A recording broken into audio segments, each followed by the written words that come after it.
And so we return back to the ever-steam city, Boston.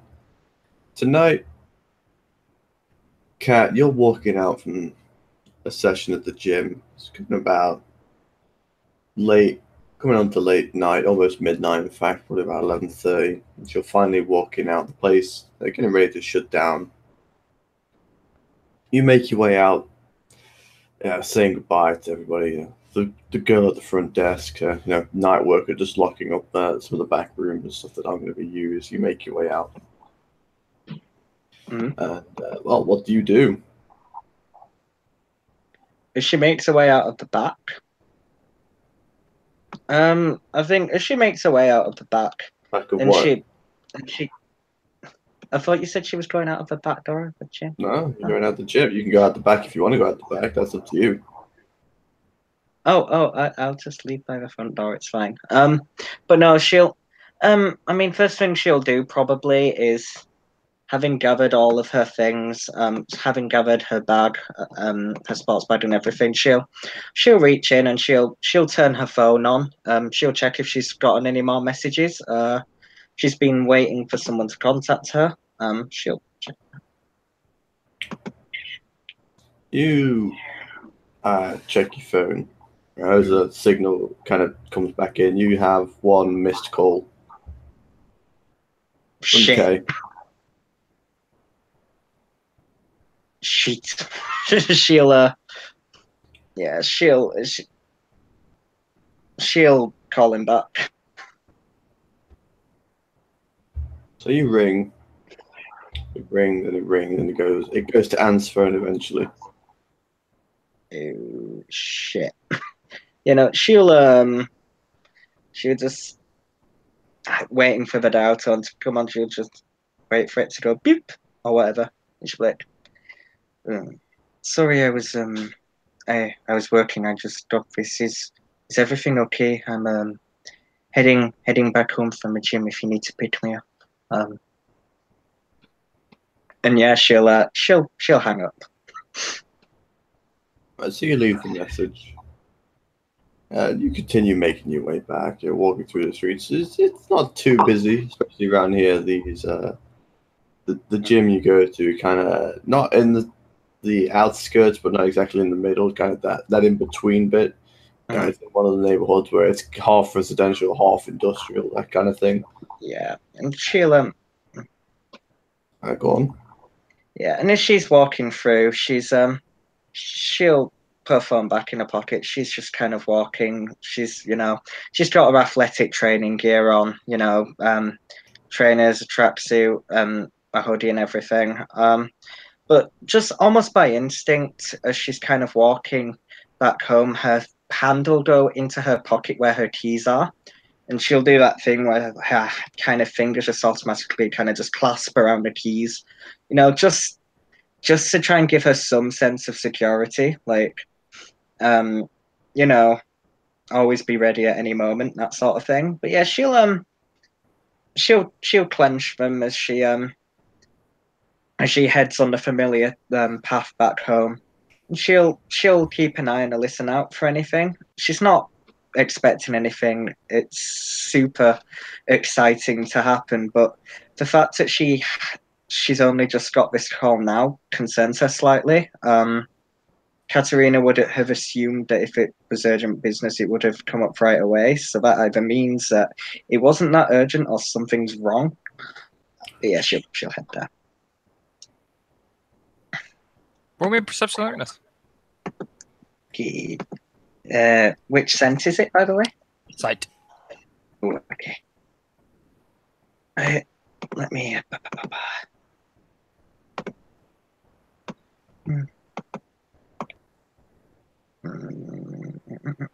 Okay, thought so. That's 73625. So, do you have acute sight senses sight or? No, her acute sense is hearing. Okay, then you get 2 successes. So, as you're walking along, pushing your way through, you pass by, like I said, it's a mix of industrial and residential. There are a few places, with windows and all that. Out of the corner of your eye in one of the windows, you do see a young girl's reflection to your side. Oh.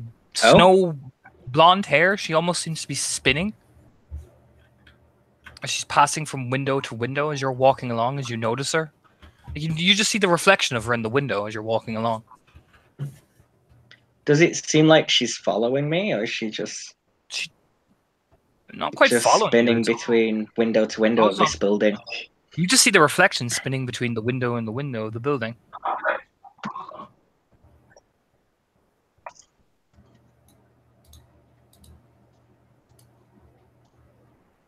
She won't go like out of her way to like walk directly and confront the girl spinning in the window, but she'll definitely, as she's walking along, try and keep an eye on the reflection in the window as she's taking the path back home, and she might take a couple of streets or whatever to be not right next to her, but like slightly closer if that's something she can do. She's keeping her distance, but she's still. You go. No, she's, Let me reiterate this again. When you look at the girl's reflection and you look behind you, because the window where you see it, there should be someone there essentially. oh. Like she should be right beside you spinning. And then when it's literally it's right behind her. Yeah, essentially. Like you see the reflection of someone that's literally like dancing along beside you, essentially. Oh, okay. What Katerina will do then, she'll kind of just glancing from side to side, see if anyone else is there. Alleyway's completely empty. She'll spin around with the keys kind of between her hands, but she'll just kind of look towards kind of what's behind her, or what was behind her. The alleyway is completely empty. I know someone's there. She'll growl quite quietly. She's not like being super threatening, but she's like, Silence. You are met with silence. Do you look behind you? She'll glance.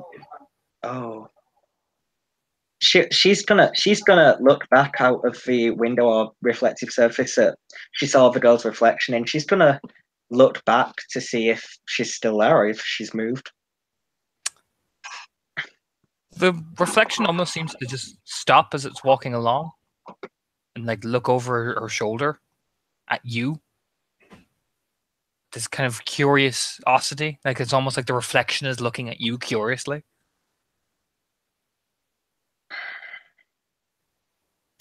Yeah, she'll like it'll just be like a moment where she probably glances back towards this reflection curiously, but her hands are still in her pockets, grabbing her keys just in case. She's very used to being prepared for anything, and this definitely registers as weird. And if she's kind of walking along the alleyway, can she look in any other windows and see if the person follows with her? You start to walk along the alleyway, the windows. You don't see her initially, but then you see her another 2 windows down, staring at you quite curiously, like, "Where are you going?" type stare on her face. Like the reflection is looking at you almost curiously. This very childlike wonder about her.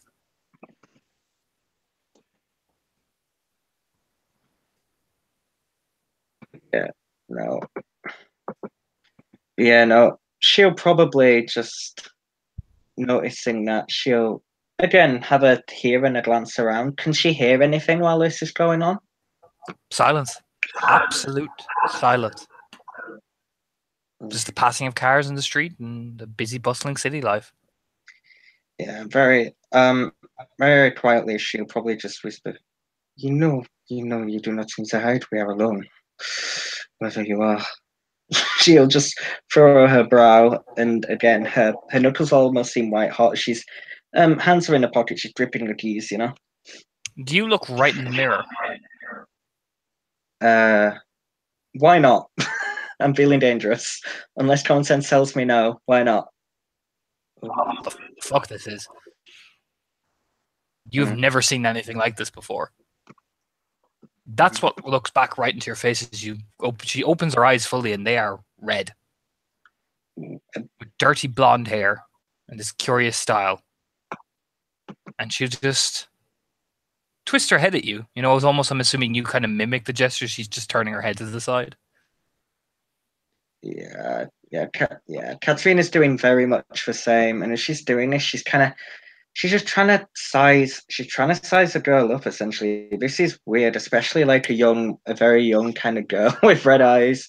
Red eyes, like that's the point. It's a reflection. Like you're just seeing this in the window. There is nobody there. You even tried to look through. Like you look past her into one of the buildings, and there's no one there. You look behind you. There's no one there. Like even the girl mimics you looking behind as well. When you turn to look, she turns and looks as well. Ooh. Trying to decide whether she'd break the mirror or not. No, that's a window. That's a public street. That would probably be a bad idea. No. I think she wouldn't want to draw too much attention to herself, so I don't think she'd actually break the window. Yeah, no. Again, she's just probably gonna keep walking. Then the girl will walk beside you, mimicking your walk as well. Like I imagine you walk quite boisterously, very military trained. She begins to walk beside you, very suddenly proper as her knees. Like you can actually see her knees in the mirror beginning to go up and down and up and down. Mm-hmm. Yeah. She's gonna she's gonna consider where she's gonna start considering where she's walking. She doesn't know if this is an actual person or if this is a thing. Like she has no idea what's going on. She doesn't know if she wants to lead this thing to her haven, or if she wants. So she's gonna, as she's walking along, she's probably going to I'm going to say, I mean, she's gonna consider if she wants to send Kay a message, but she has no idea what she'd say. Like the girl actually the mirror seemed, as you come close to one of the bigger mirrors, like you'll pass by, so it's like it actually is a proper mirror this time. It's like one of those shops with a lot of mirrors. You pass through an alleyway, you come by one of the bigger mirrors, and yeah, she's tiny, but she stands there in very dirty, ragged clothes, and she just stands there looking at you, going all like like she even would lean into the mirror like you do. And again, it's almost like she's right beside you. Like the two of you are looking in a mirror together. But when you turn, there's nobody there. And she's almost doing the same thing in you there, like curiously leaning forward and staring into the mirror.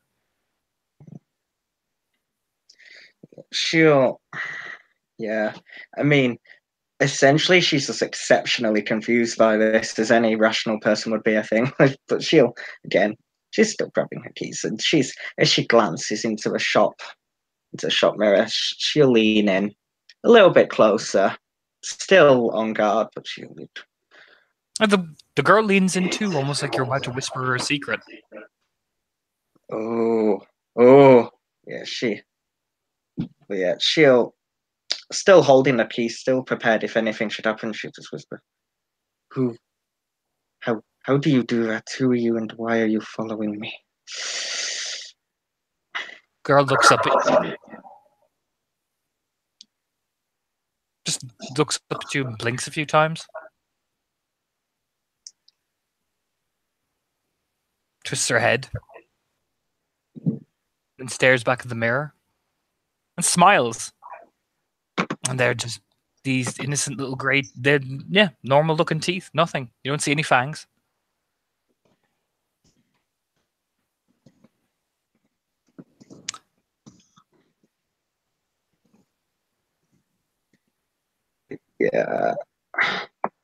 Yeah. How far is she away from home?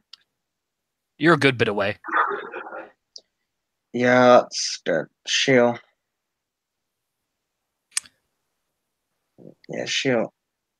just stand at the shop mirror, almost as if she's looking at the clothes, but she'll say, you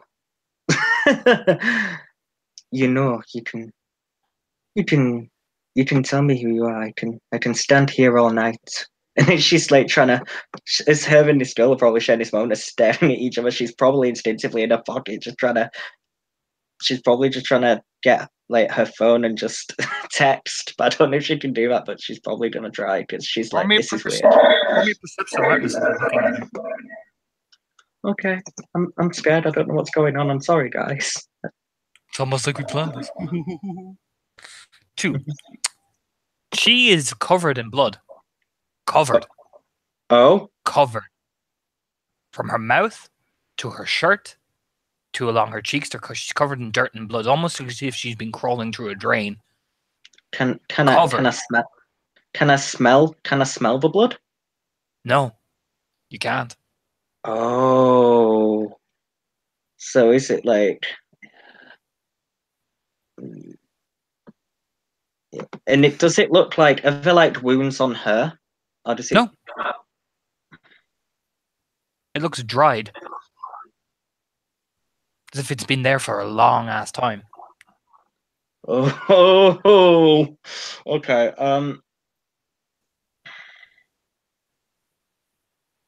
Yeah. I mean, she'll probably just if she's staring, she'll probably send a message or something like she's not keeping her eyes off this girl. But yeah, she probably just says and just kind of. Are you taking out your phone? That's the important thing. Are you actually taking out your No. phone to send a message? No, it's in her pocket. You're trying to send a message to your pocket. All right, I'm going to roll a chat side because that is incredibly hard to do. So, gonna see if I can. Hi, why not? I might fail this badly. Yep. You said K. You're typing away. Well, Mhm. your phone's in your pocket. You send a message. You know it's sent. Yeah, you hear the beep. You know, Yeah. message sent. You don't know who you sent it to or where it got sent or what was sent, but you sent a message. You send a message. Gonna try and have a cursory glance, still very cautiously. So you take a cursory glance at your phone. The girl leans over, all merry, like looking at you, looking at your phone, and looking at what you're writing. Just very willy nilly.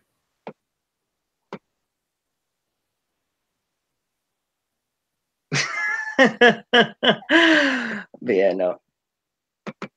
She even will.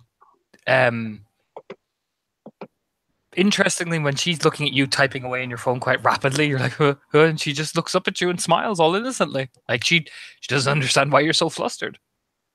Yeah. I mean, she's just sending. She's just saying, you know, meet me if she can. Just meet me a few blocks around. But she'll just look at the girl like. Does she look like? How long have you been watching? How long have you been there like this?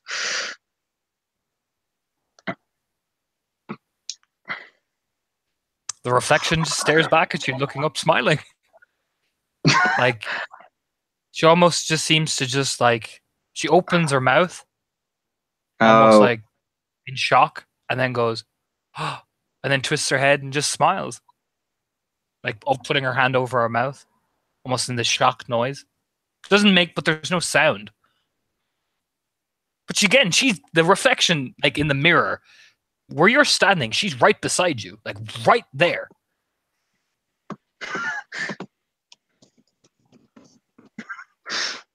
Yeah. Right in the mirror beside me. Yeah. Yeah.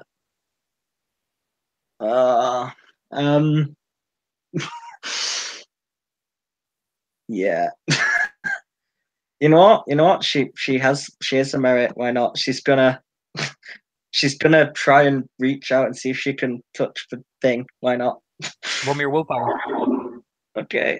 I don't know what's going on. Difficulty 8. Okay. As you touch your willpower, there's a little flicker, and suddenly you feel retching. You're going to retch. In fact, you are about to retch up everything. Oh shit! As you can feel the blood beginning to bile up out of your mouth, like it's coming out of your mouth, beginning to blood on the floor. As you see the girl begins to giggle, as you see a little flicker of a reflection beside you, and then the girl just runs along the mirrors around the alleyway, looking back at you like, come on. as literally Anastasia, blood is coming out of your mouth.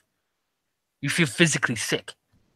Yeah, I'm assuming there's nothing in the vicinity where she can actually puke blood without it being super like breaking. I mean, there's an alleyway. Yeah, she's gonna fuck it. She's gonna follow the girl down the alleyway. If that's what you wanted me to do this whole time, I'm sorry. And you're running down the alleyway, holding your mouth as blood is literally coming out in your hands, and then eventually you hit that corner, and you just goes everywhere, all over the floor. Shit. And through the reflection of the blood, you just see the girl looking down, like you're looking down in the blood, like twisting her head. Like you're on one side, she's on the other, looking down. But when you look up, nothing. Yeah. I mean, I assume there's nothing I can do to like cover up the blood. But I mean, is this a part of town where like blood in an alleyway isn't super suspicious? This is the rough area, but like you know what I mean. It's still you kind of look at yourself like, ugh. Yeah, I mean, she's gonna want to try and clean that up. I assume there's nothing in the alleyway, just dirt, right? Just dirt and bins. Yeah, and I assume like with a common sense, that just kicking some dirt over it won't do. So you reckon if you move some trash bins and stuff around, you could easily just mistake it. You know what I mean? People, you know what I mean? It'll go away eventually. Yeah, I mean, if she has a water bottle as well, just for appearances and stuff, she might just pour some water on it and like rub it around in the muck a bit just to dilute it a bit before she covers it. Mm-hmm. Yeah, and she'll cover it up, and then she'll glance at her reflection as she's watching, and she'll just probably just send a message to her, just like, be God damn it, like, yeah, I'll be a while, and then she'll just glance at the little girl and go, come on, I think you've had enough fun for tonight. Show me what you're going to show me. She'll smile a little bit. Girl frowns at you. Girl frowns at you. Almost as if the fuck you just say to me. And then suddenly, because you annoyed her by saying that. I'm sorry. I'm sorry. It's her nature. I'm not playing smart. I'm sorry, man. Hold her this thing as well, just to make sure she does this right.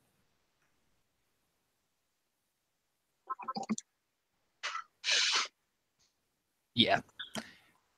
You are literally, it feels as if somebody has just poof, like the reflection advances right towards your face. And Anastasia, the next thing you feel is you're on the ground. Like someone literally kicked the legs from under you. Like you even see the girl spin. Katerina, I'm so sorry. Katerina.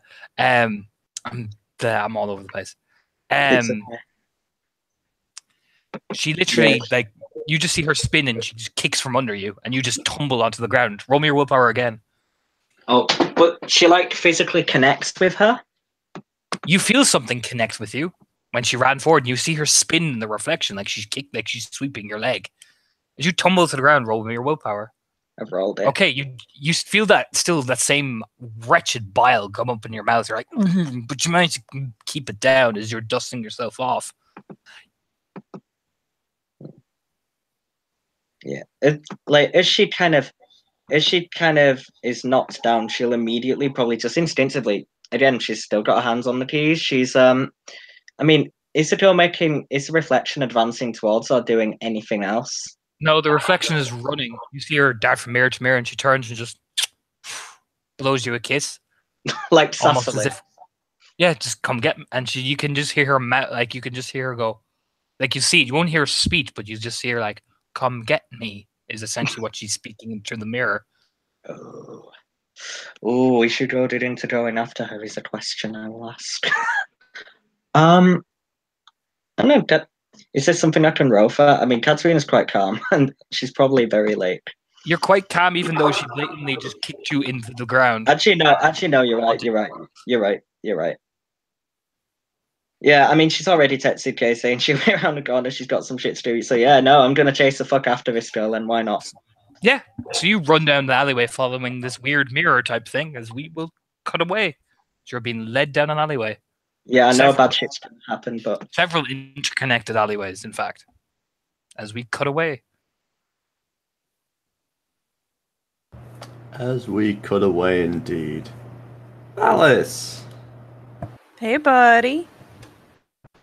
your eyes jerk open. You look around. You see the two chairs pointed towards that fireplace. The embers just kind of burning out, like it has been lit. The mirror still on the wall, hanging over the top, and you see on one of the chairs, they're kind of very neatly piled up, folded, and of course, hat, as always. It's kind of on the chair. You look around at all the mess you made from the other few nights ago. Still, yeah, the smell is kind of going. You can smell, like, obviously someone's put Febreze or some shit in here, but the marks on the carpet have been removed. Everything's just kind of how it should be, you know? Wait, what? Oh, that's right. Jesus, I forgot the popcorn. Yes. And of course, you look down, you know, the realization of, hey, you're back in those pajamas again. Your laptop nicely folded over in the corner in its case. You see the charger kind of just charging it while it's in the case. And those nice pink fluffy slippers. Oh, they always are on the side of the bed. Yeah, there's probably a very abrupt sit up and a pat down of self because let's face it, I don't know how much she even remembers after a certain point. So, but she's home and in her pajamas and the slippers are there. So she will do what she normally does, go through the road of get up, change, and then opt for the slippers over her shoes. And kind of, glance around and stick her head out the door. See if the lights are on tonight. So you stick your head out the door. The lights are on, and you can hear the sound of pretty, the normal slow kind of jazz music playing from down the left way down the hall. Yeah, she'd wander down, do her usual kind of overlook to see who's downstairs. You make your way down. You look over the banister, and downstairs you see, as always, sat in that kind of armchair, newspaper raised, the man, the myth, the legend, wearing the hat, those weird shades inside, that suit top with a wife beater underneath, joggy bottoms / sweatpants, American equivalent, and then fancy shoes. Paolo is sat reading his paper, drinking tea. Pretty sure the night that Cameron. she comes out in polo isn't there, she's going to have an aneurysm. Cameron is there, sitting down, smoking away, and Niall is there. All three of them seem to be completely normal. Everything looks fine.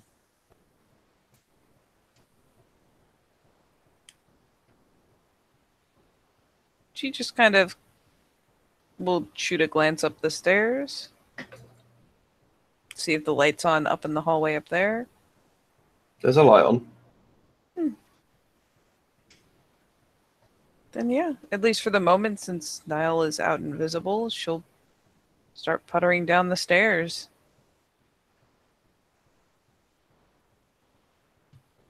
All right, you make your way down the stairs, down the first landing, down to the ground floor. Naturally, as you kind of walk into view past the paper, you get a, hello, I'm Polo. Hi, Paolo.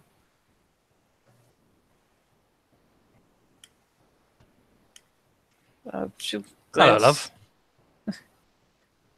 faint grin. Hey, did everything go okay?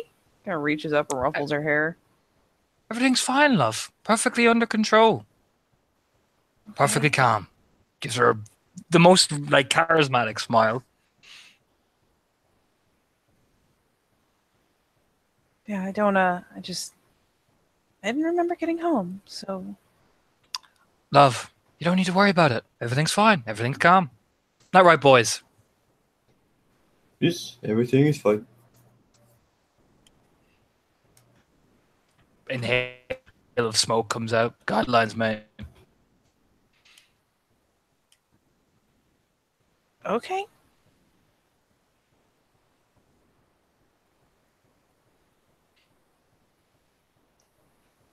Kind of just glances around because this is the calmest it's been in a hot minute. And let's see, she is full. She's not hankering for cookies.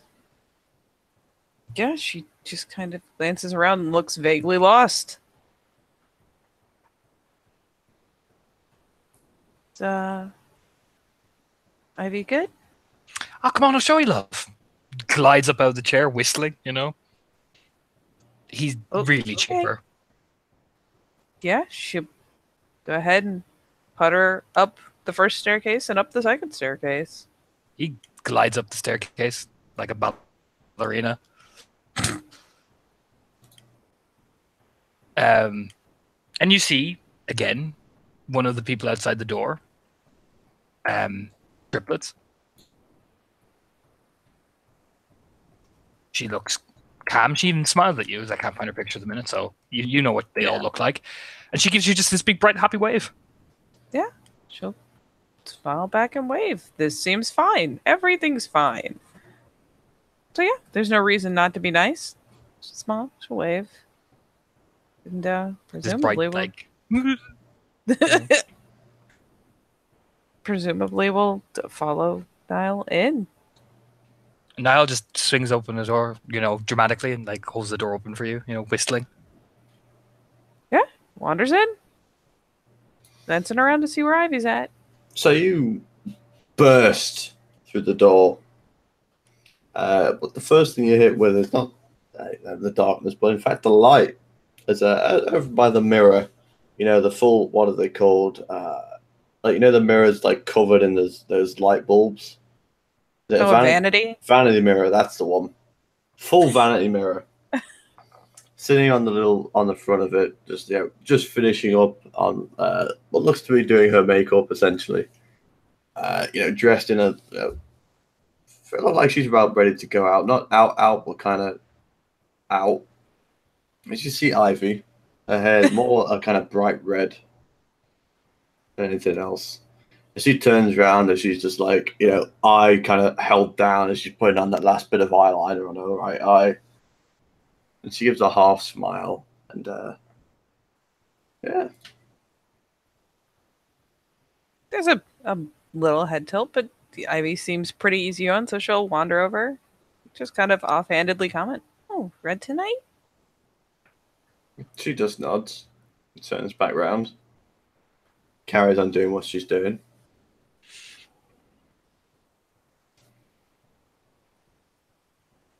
Niall swans up beside her and just like plants a green rose on the side of her hair as well. She, kind of finishes that last thing. She's taken real good care with this. Finally drops the little pencil thing. But that's about the extent of what Tom knows about this shit. That's cool. She's got to have that eyeliner on fleek. Damn right she does. And she kind of smiles, turns around, just kind of throws her arms around Niall. Standard procedure, planting one right on his lips and a heel flick. Yeah,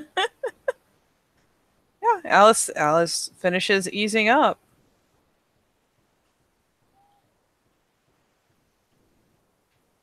It's good to see you guys all happy. Told you, love. Everything's fine. Guidelines, love. It's all right. Don't worry about it. Okay. Well, shit. Just roll me a perception empathy. I will do that.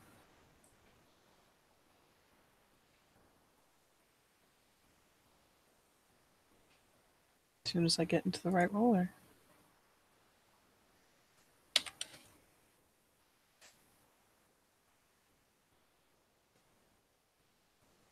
That is theoretically 1.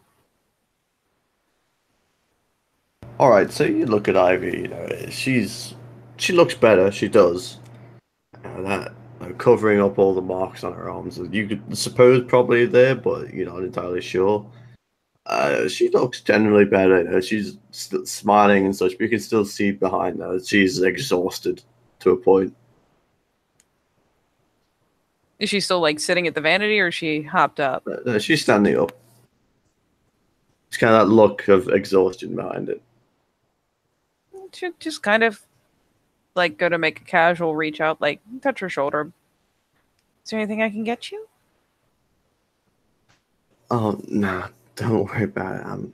I'm heading out in a minute. Okay. Oh, nothing important. Just meeting with Heather and stuff like that. Heather? Yeah, Heather. Kind of blinks. Thinks about it for a second. Yeah, you'll see her eventually. Oh. Okay. Leans forward a bit. Toreador. There's kind of a helpless shrug. You'll see. Guess so. Well, good luck with whatever that is. No, it's nothing important. Just shrugs. Just harpy stuff.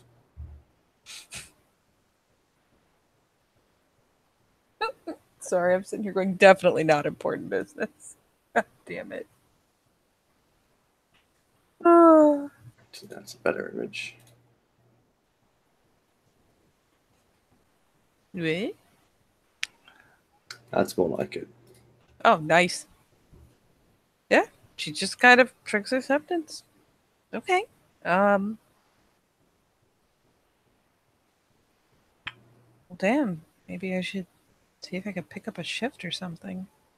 You should probably go to work, love. It's very important. Everything got to keep calm, love.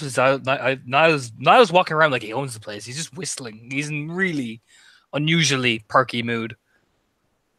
Kind of side eyes him because, Jesus. Something wrong? No, just energetic. Yeah, I guess I'll call in and see if I can pick up a shift. Or something. You'll be alright. Don't worry about him. He's just good business. Then again, it's that kind of like puzzled frown and a shrug of yeah, whatever you say. Seems legit. Yeah, suppose so. Sorry, it's just this is the first night in a while that I haven't had work or something to do here, or All right. Well, I gotta go. If you need anything, just call. yeah, sure. She, grabs the handbag that's kind of been on the end of the desk, not desk, the end of her bed, and starts walking out the room. And before she like disappears and closes the door, she turns to Niall. See you later, honey. See you there, love. Look, I'm dead, love. Gives her the big like thumbs up, you know. Smirks, shuts the door, and yeah, you can hear muffled talking behind the doors. You know, the voices begin to lead off down the stairs. Huh. How about that? What is Niall doing once she leaves the room? Niall just sits down on the couch, you know, whistling to himself, almost like he's listening to something. As he's like just nodding to himself. Huh. Okay. I'll let you know if I get the shift. No problem. No problem, love. You do what do your thing, love. Just remember, everything's calm, love. Everything's calm. Everything is calm. She kind of pitches him this face.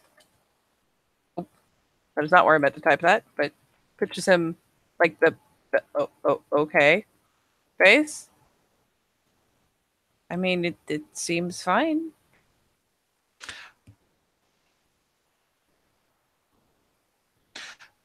He just slides up and walks over, like, almost like he's grooving to some kind of like his own internal beat, essentially. Love. Puts his arm around her. Everything is fine, love. Guidelines worked it all out in the end. Okay. I mean, if you say so. I know so, love. That's the thing. Taps the side of his head. Of course you do. You're the only one who ever knows the guidelines.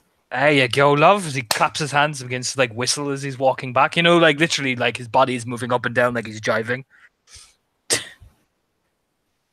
Kind of grin and shake her head a bit because he is very Nile right now. And yeah, she'll shrug and head for the door, head back down to her room to retrieve her phone.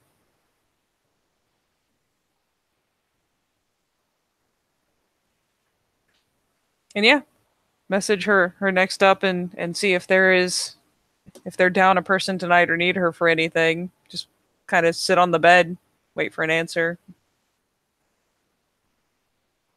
Feet dangling, looking around the room.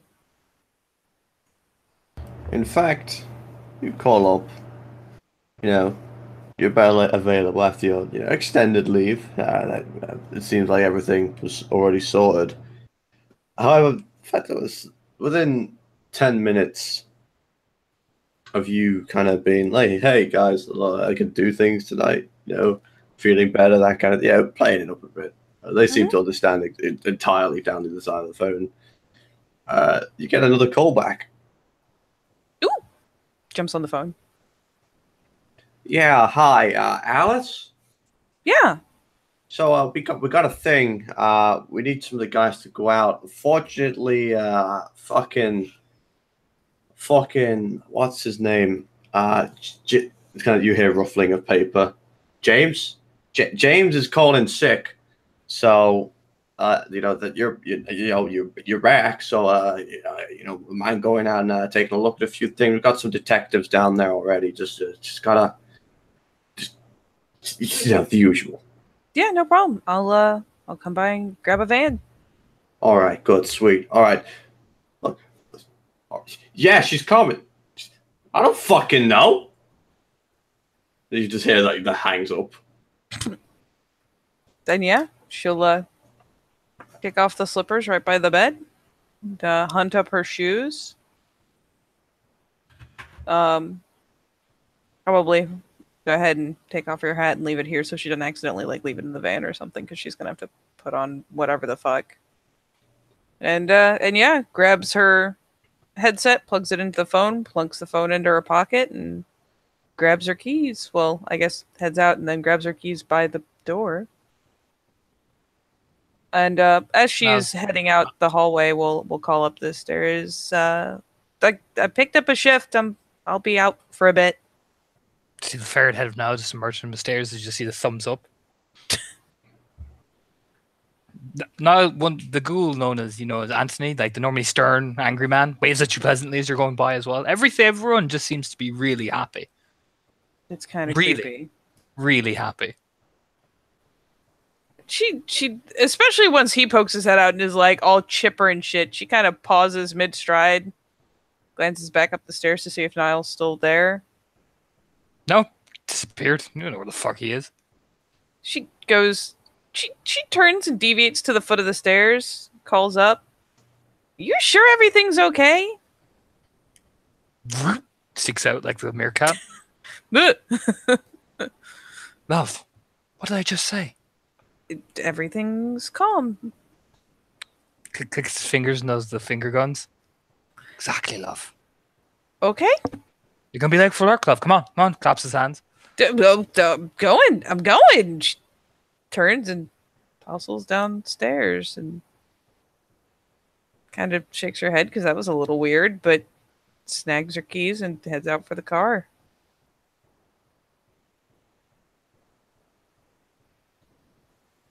Yeah. Then yeah, You well, drive. sorry, go ahead. I'm assuming you're driving, yeah. She's just driving into work, hopping into one of the actual like work vans, making sure she has a change of like, you know, not a hazmat suit, but you know, the has make sure real quickly like glances through to make sure everything she needs is in there. It's been stocked up. Someone wasn't a fucker and left it after they used it with like half the stuff gone. And yeah, after a glance around, she'll poke in, let them know she's there, get whatever address. Yep, the address is not the best part of town. Seems they've had looks to be suspected manslaughter or something like that. They're not entirely sure yet. The detective just arrives. They haven't got much info. It's kind of like hey, go take a look at this. Give the guys a hand. You're an expert. They need an expert here. Yep. Pitches them the thumbs up. Make sure she plugs in the address before she walks out. Yeah, she'll just hop in the work van and get her ass over there. I mean, murder happens all over town, and death and, well, all sorts of gross things happen everywhere. So she probably doesn't think twice about the address really being in a skeezy side of town or whatever. It's just that is the place. Yeah, drives her ass over. Mm-hmm. You emerge on the crime scene.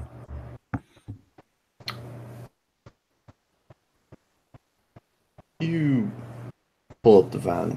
You can see the flashing lights of some cop cars in the distance. The cruisers. One of them marked, one of them unmarked. You can see in the alleyway, there's some lights and stuff like that. Yeah, torch lights is kind of moving around.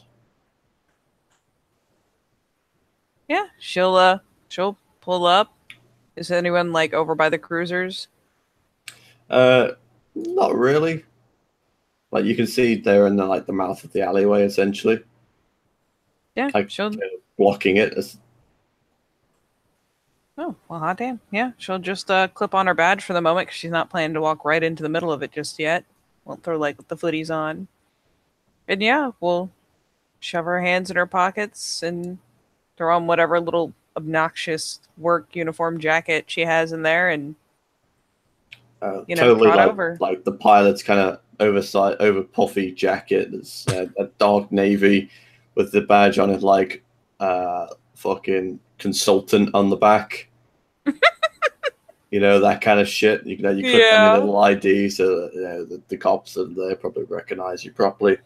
And you make your way around the corner and you see a man and a woman. The man on the phone is a little like kind of the Kevlar vest, talking on the phone. Yeah. When the fuck's she supposed to be fucking getting here?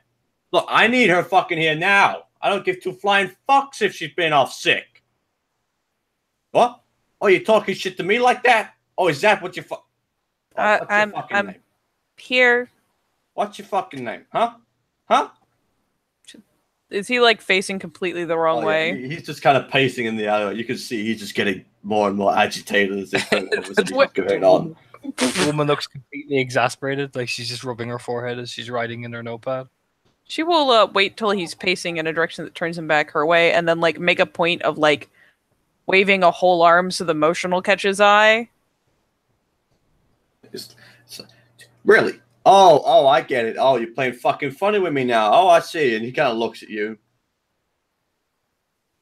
All right, hold on I ain't done with you yet. You hold your fucking mouth. Kind of puts the phone to his shoulder. Who the fuck are you? Huh? You my girl? Is that what it is? Huh? Guess so. She kind of points to the badge. Doing your fucking guess so. Get over here. Let me see that fucking ID. Oh, okay. Is he like pulling her past the fucking line? Oh yeah, he just no, he's not even. He's past the line, but he's like get over here kind of thing. Yeah, she scuttles over quick like and will clip off the badge and offer it out. He snatches it off you. Looks at it. All right. Alice, fucking finally. Jesus. It's gonna pushes it back on you. Yeah, she kind of snag it mid shove and her general direction. All right, Just hold clips on. it back Hold on a on. minute. All right. I gotta just sort out this fucking jackass. I'll be right with you. And he Uh-huh. walks past and picks up the phone. And he's like, all right, you fucking piece of shit. I ain't fucking finished with you yet. You know, just starts walking off down the alley. She's finally gonna get a proper glance over at the chick and blink a few times. Mm-hmm. Yeah, that's the same woman you recognize. But she is nose deep in her notebook. She will not interrupt. She will just kind of study her for half a second in confusion and The then woman look eventually, off anywhere else. Really? yeah, the woman eventually like looks up as you hear her like put like the pen in between like the bar the reams of the notebook. You are Alice, yes? Mhm. Okay. I suppose you want to take a look at the situation. Yeah. All right. You should like just lift up the tape and begin to walk over. Yeah. She'll duck under and keep her hands in her pockets and follow along. Woman begins to lead you down the alleyway. It's just right at the edge as you see someone lying there face down. Neck is clearly just twisted violently, to the point where like the collarbone is literally just ripped out, popping out of the collar. Kind of scrunch your nose. You guys already call a coroner? What we Sorry, I did not hear that. What we cannot understand is, she'll point. Roll me a perception and investigation there, Alice. Okay. While you're rolling this, what do you hear in the background? Get me the fucking coroner! I got my expert. Now I need... What do you mean that I won't fucking it? When I get back down to this office, I'm gonna open your ass so fucking wide. I'm gonna shove my head up there and wear you like a fucking mask. Is this site-based?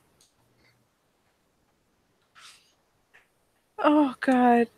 I don't know if it's site-based or not, but there's the roll. It's site-based. And So that is that's- 4 successes. With wounds like that and the fact that his collarbone is popping out of his skull, you'd expect there to be blood. There is none. Oh! She probably doesn't conceal her expression at all. She just kind of takes a second and glances over, like, well, it's strange because, and she glances over and actually, like, kind of adjusts to the dark and goes, oh. And she will keep a careful eye down on the ground to make sure there isn't any blood for her to step in or muss, and kind of ease a bit closer. Is like the collarbone straight sticking out of the skin, Yep, and there's no blood at all. no blood. There is violent-looking marks where the collarbone has been popped out, but no blood. Oh boy.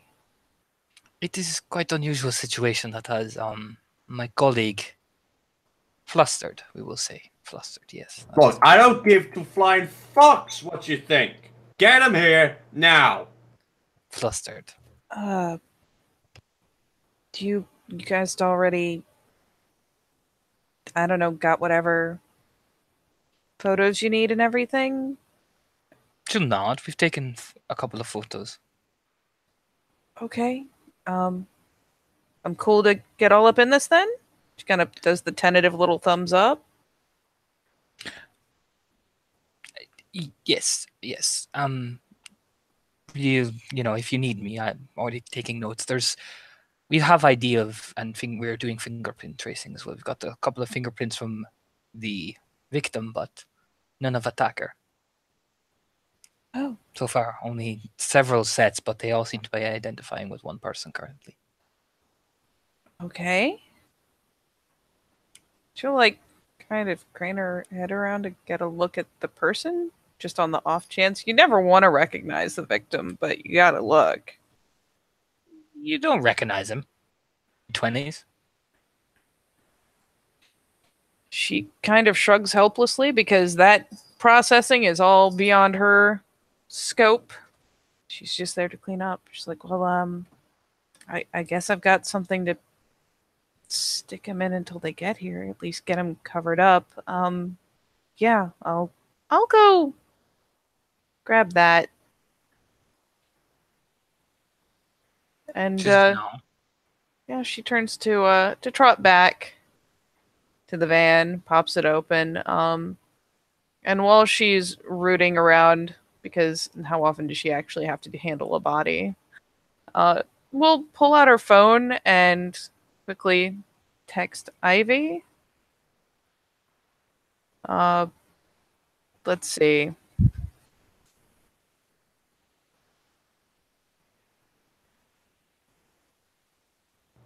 Go on. I'm trying to think of exactly what you say.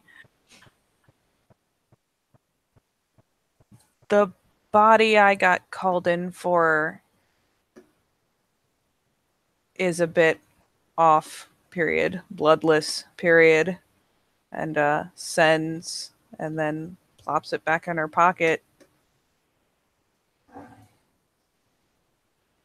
As you see, you send off the text and carry on gathering your things. The detective, one of the detectives, the angry man on the phone, kind of still pacing in there. You see he's on the phone, so he's not shouting at it, more probably ringing. He's on hold. If he was on hold, it'd be a lot worse than this, trust me. He's kind of pacing and says, yeah, it's ringing. And he finally picks up and he starts again. This time a lot more, not calm, but quieter.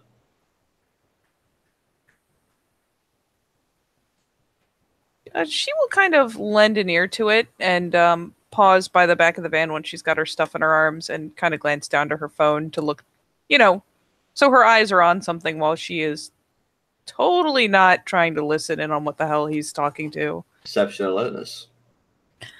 3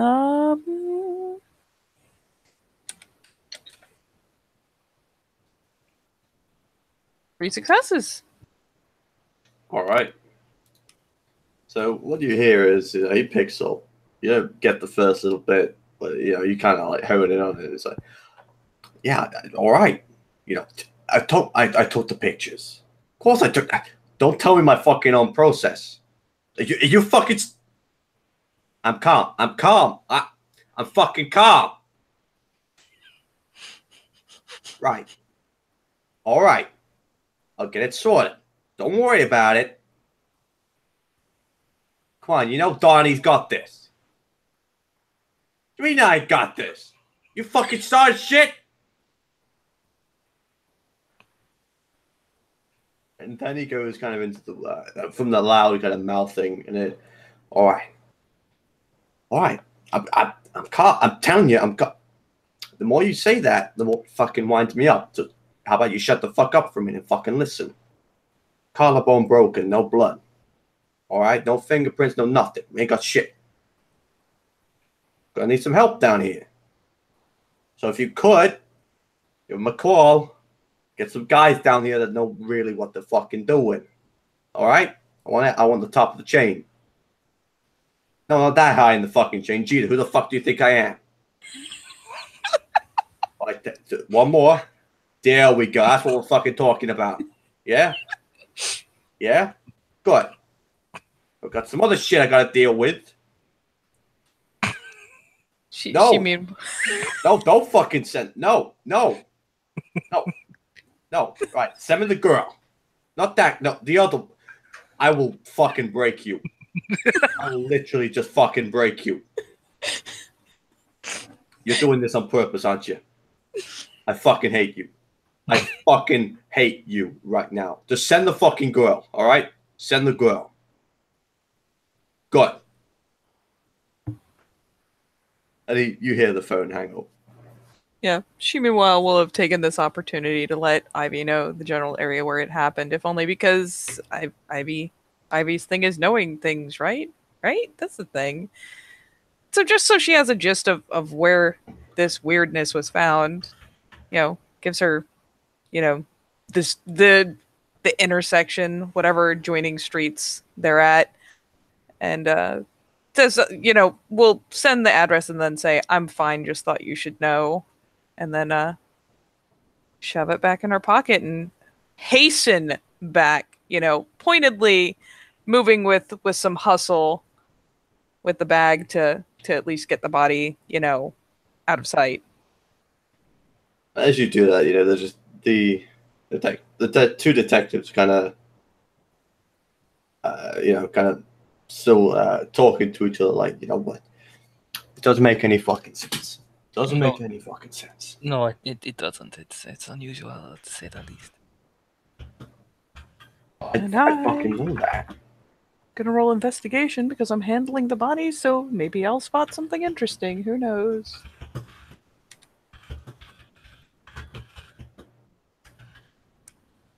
That is all successes for site-based.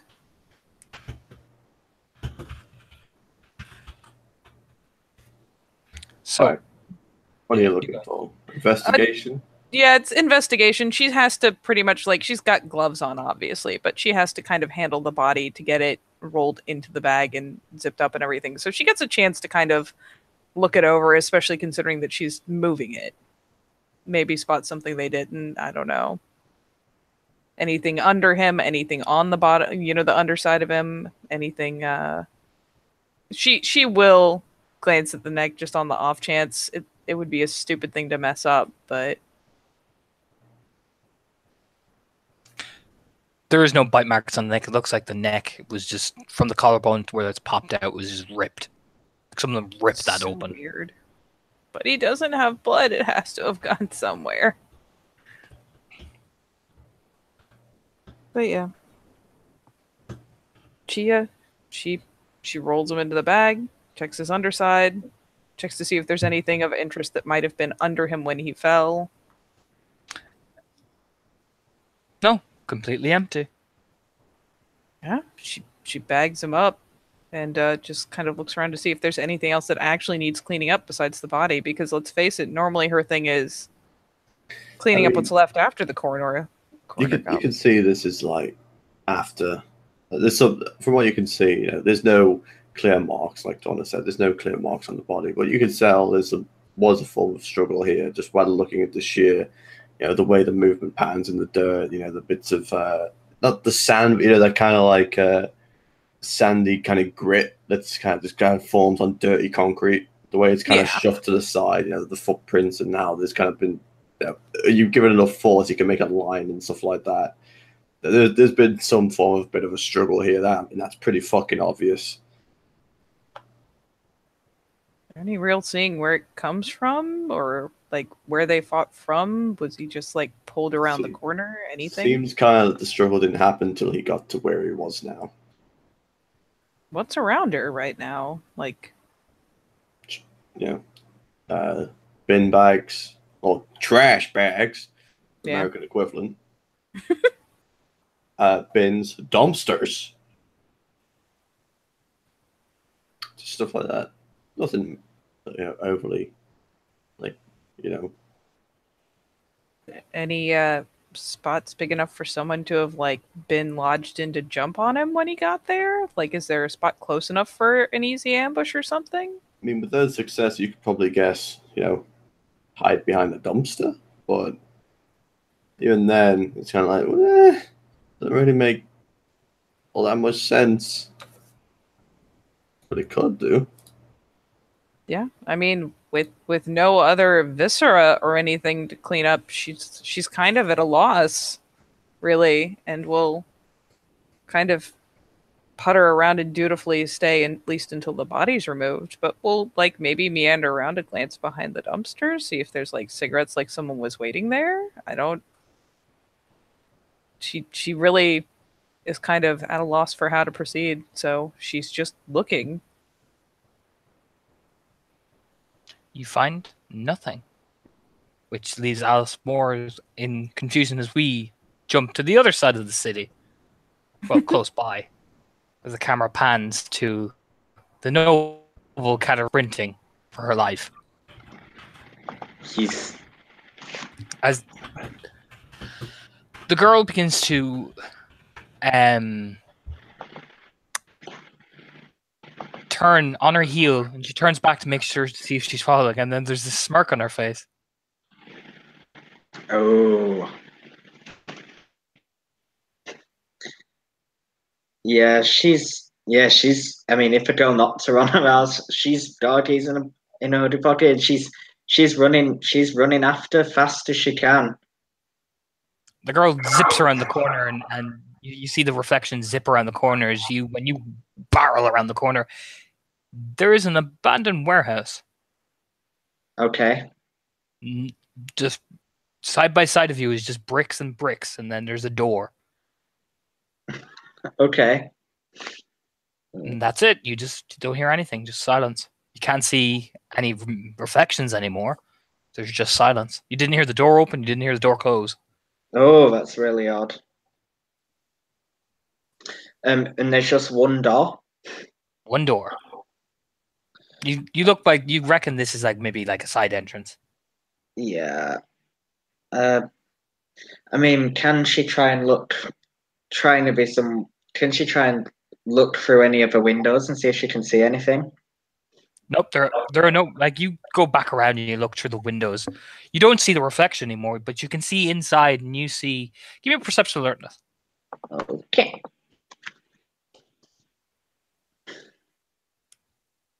4 successes. 4 successes. Okay.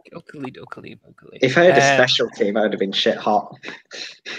So, with 4 successes, you can tell you're at the side entrance of a warehouse. You see various bits of broken bodies, much like this, like my picture here. It's just various bits of broken things. However, with 4, you do see something, a shape, lying down on the ground. Yeah. Something lying on the ground? Mm-hmm. Is it just like a shape?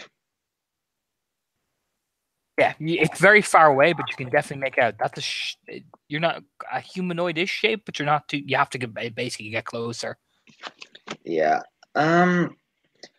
So from the looks of the warehouse and the door and everything, is there a way, like, what kind of warehouse is this? Is this, like, you said this was an abandoned warehouse, right? It looks very much derelict. Like, it looks, maybe it was around, like, prominent back in the 70s and 80s when it was mainly used for construction purposes. But this right now, it's just derelict and broken down. You can still even see the old steel machines rusted now. Yeah. Can she spot like a gap or another way in apart from the door? If not, she'd just go through a door. You have to go all the way back around. Is that? Yeah, no. She's gonna check the door, see if it's locked. Done. Yeah. Done. No, the door's not locked. Oh. God damn it. The one big obstacle that could have stopped me. You know, she's gonna, before she goes in, she's just very quickly gonna check her phone. That's okay. You check your phone? You don't have any messages. Fair.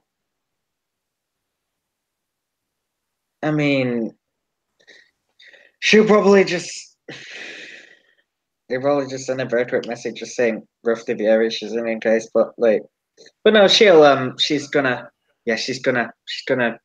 try and enter the room. I mean, whoever this is already knows that she's there, so again, you don't hear any noise.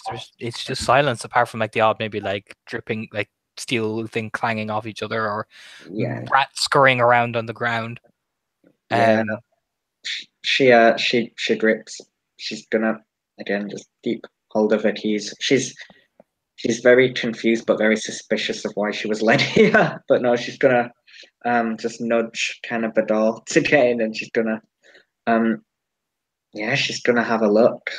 So you come in the side door, and you enter into a kind of expansive room again. Broken machinery, broken boxes, rusted metal. From what you can tell, as you begin to push through, you again, you just hear the scurrying of rats, pottering around. Are they saying anything, or?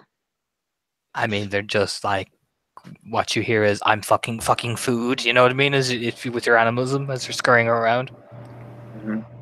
Yeah, I mean, before she even thinks about talking to the rat, she's gonna look at this shape that's on the floor. I mean, you have to go a bit further in. So you got you go a bit further in, and you get closer and closer. And I have animalism. God damn it! I feel like if I want to see. I mean, if they're screaming about something else, I'm sorry, that line got me. I'm sorry. I'm sorry. Gosh, if we Doctor, can fucking Doctor Doolittle. I'm not like squeaking at them yet. It's fine. I just wanted to see if they responded to anything. Anyway, Doctor Doolittle aside, you begin to move in. You pass through another set of double doors, and what you look like you've come into is what would be the conveyor belt room, which is essentially you can see parts of old machineries. You can reckon this was an old car assembly factory. Now that you're in a closer look, you can just see by just the way of the parts. Like you'd see like a rusted, like Ford sign in the background. Yep. And the shape as you get closer. Roll me another perception alertness. Okay. Oh, almost rolled only 3 dice. That would have done badly. I think I botched. You botched, did you? The dice gods hate me. Let me double check. Oh, you did. Hit me. What would a botch give you? What would a botch give you?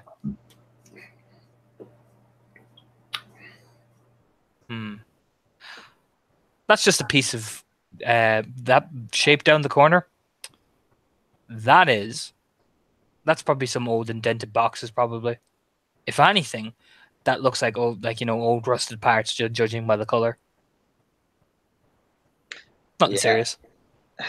I mean, yeah, so in this conveyor belt room, from the door I came in through, are there any other doors kind of leading out? There would be a door to your left. Mm-hmm. You just have to essentially climb over some of the conveyor belts, but you can see a door to your left. The shape of what you assume to be bits of iron, metal, and all that is at the very end of the conveyor belt room, like at the very, very fucking end. I mean, what she's probably going to do is make sure all the exits are secure. She's going to sweep the room. So you climb yourself over the conveyor belts. It's a bit of an awkward climb. You twang over. You open the door, and what you look like you've entered is the main controller office, where essentially what makes everything move on the conveyor belts. Like you see broken bits of switches and keyboards and plugs and all that. You see some rats like scurry out like ah, you know what I mean? As they like scurry under your feet. Just not expecting me. Okay. A human. As they flee. Yeah, no, she'll It is pitch black in here. Yeah. Oh. It is. Oh, okay. Yeah, she's probably I'm assuming she's hearing dead silence, right? Give me another perception alertness.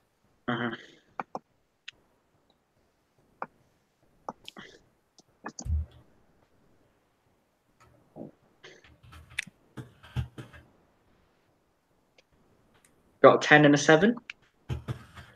You did. So, echoing through the hallway, from back in the room you were, because you come into the controller room, and it's pretty big. You look around, and again, it's pitch black, so you're feeling your way through. You hear essentially someone humming, a little girl humming. Oh. From further down the room, in the controller room. You hear, "Come, little children, come take me away." That type of thing. Okay, I just hear the sounds of that humming. Yeah. Further down the controller room. I'm really gonna regret this. She's probably gonna, with her phone flashlight or whatever, she's probably gonna go check that out. She doesn't know what the fuck's going on, so I don't think she's gonna use Eyes of the Beast yet. Beautiful. But I don't know, unless, make a decision, Kurt. I'm like, if it seems safe enough to use Eyes of the Beast, she will. I'm just like, That's up to you. Do you think it's safe enough? I am in an abandoned thing. Your common sense, it's telling you, well, this is abandoned, right? Yeah. Yeah. It's very unlikely that someone's going to be here, although you can't be 100% sure. Yeah. Yeah, Katarina's player is gonna stop being so fucking goddamn paranoid and just activate Eyes of a Beast. Wonderful. As the room lights up, you know, the kind of red tinge around it, seen in that infrared, the first thing you see, and the big control panel with a set of two desks, two chairs, where the two places for people to sit, one on the left, one on the right. In the middle, one of the it would be above underneath a broken light, as you can see shattered glass on the floor. You see feet tied to one of the chairs. Somebody clearly, you can smell it as well. It wasn't machinery. You could smell that rust. Oh no, that was copper. Oh, right, that was blood. Because you could see this guy tied to the chair, arms behind his back, a gag in his mouth, bandage over his eyes, his head rolled backwards. He's covered in blood. Both kneecaps shot out, ankles shot out. You know, bits of holes in his hip, one in the shoulder, and the blood coming all down his throat. And he's just tied to this chair. Yep. Okay. Yeah. Kind of the smell of that, she's immediately going to go into military mode and rummaging about to see if she's got a pistol on her. Don't know if that is exactly the word I wanted to hear. Military. This looks awful like a kind of torture / execution thing that you would have seen over in there. I want to see that flashbacks roll, son. Yep, roll it. Yeah. That's legit. Because these things were not pretty, and you've seen those videos, but you pass, you hold it together. You know, you get the glimpse of, that hit of, those videos that they used to send out, people tied to chairs, covered faces, that kind of thing. Mm-hmm. It's almost like that. It's almost harrowing as you just see it right in front of you in your own city. Mm-hmm. It's there. It's right in front of you. Mm-hmm. Yeah. Can she still hear the humming and the singing? Nope. Oh shit. Yeah, she's gonna again, she's like I said, I don't mind rolling chance for this. I don't know if she'd have a pistol on her or not because she's for training, but she's paranoid. But yeah, no, she's gonna immediately just start probably trying to move quite stealthily towards the big chamber where the bodies are. This guy's like blindfolded and bandaged, right? He's right in front of you. He's in the same It's room. like his eyes have been closed. Oh, am I in the same room? Yeah. You're in the control room. You activate Eyes of the Beast to look around. It's not a massive room. It's a pretty small office. But he's turned around facing the door in the little swivelly chair. Tied to it, you can see clearly, I'm going to make you roll for it with your background. There's bullet holes in his knees, one in his ankles, shoulders, and you can't see the face, but you can tell enough that, his eyes are blindfolded, he's got a gag in his mouth, and his head is rocked backwards over the chair as he kind of slumped in it. Ooh, shit. Yes, you pull out your pistol because this is Murica. Yeah, she's gonna try it. She's gonna immediately just scan the immediate area to look for any sign of this girl before she's gonna try and call for backup and drag this guy out. You don't see shit. Nothing. Absolutely nothing.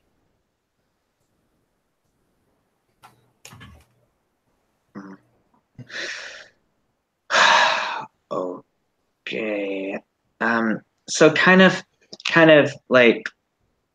towards the guy who's right in front of me, is he still alive? No. Can I check? You can walk up to him. He's dead? You're gonna walk up to him? Yes, I am. Yeah. You walk up to him. Yeah, he's dead. He's one you can see, bullet hole in the ankle, bullet hole in both knees, bullet hole in the right side of the hip, bullet hole in the left shoulder, and then one right in the center between the eyes. Yeah, and from what I know from my background, does it look like it was a very slow kind of tortured kind of death? Tortured to an extent, but more, these gunshots were placed in things that aren't going to kill you. They're just going to hurt real fucking bad. Okay. Oh, okay, I see. Yeah, so with that, she's probably questioning why she's been led here, but interested. Yeah, she's gonna again scan the area. She'll have both hands on a pistol this time as she scans the room, and I think she'll start moving out. She's gonna try and do this quite stealthily if she can. She doesn't know where this person is, and she's very. All right. Roll me a dex stealth and then a perception alertness. Okay. How much blood do I have, by the way? I just completely forgot to ask. You're fine. Katarina doesn't know how many blood points she's on. She's just not hungry at the minute. That's fair. She's not hungry. If she's not hungry at the minute, she'll probably spend a point just circulating it around her system, kind of as she's kind of learnt to do in recent nights when she needs a small pick me up. As she is out of character, I'll put a blood point into dex if I can do that. Is that stealth? You can. Let's see them rolls.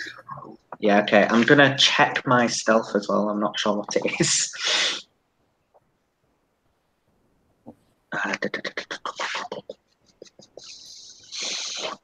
I think it's about 2 or 3. I can't remember. I'm sorry. I just want to make sure I get it right. Come on, character sheet. Work for me. For me, that's 2 dice, but that'll be with my blood buff on my dex. I think that'll be 8 dice. 7. Oh, sorry, is it 7? Oh shit, you're right. I'm sorry, I can reroll. No. Let's take the last dice off. So 1, 2, 3, 4 successes. All right. So perception alertness.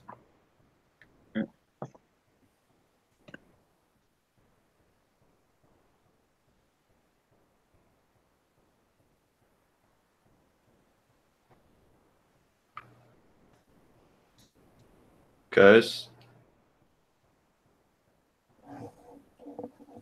He freeze. Yeah, he froze.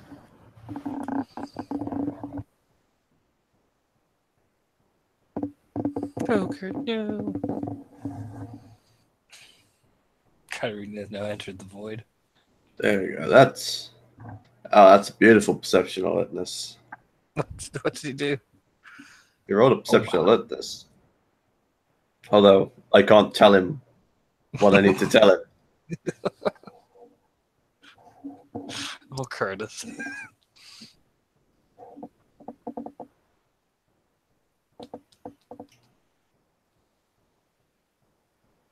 His laptop may have died or something.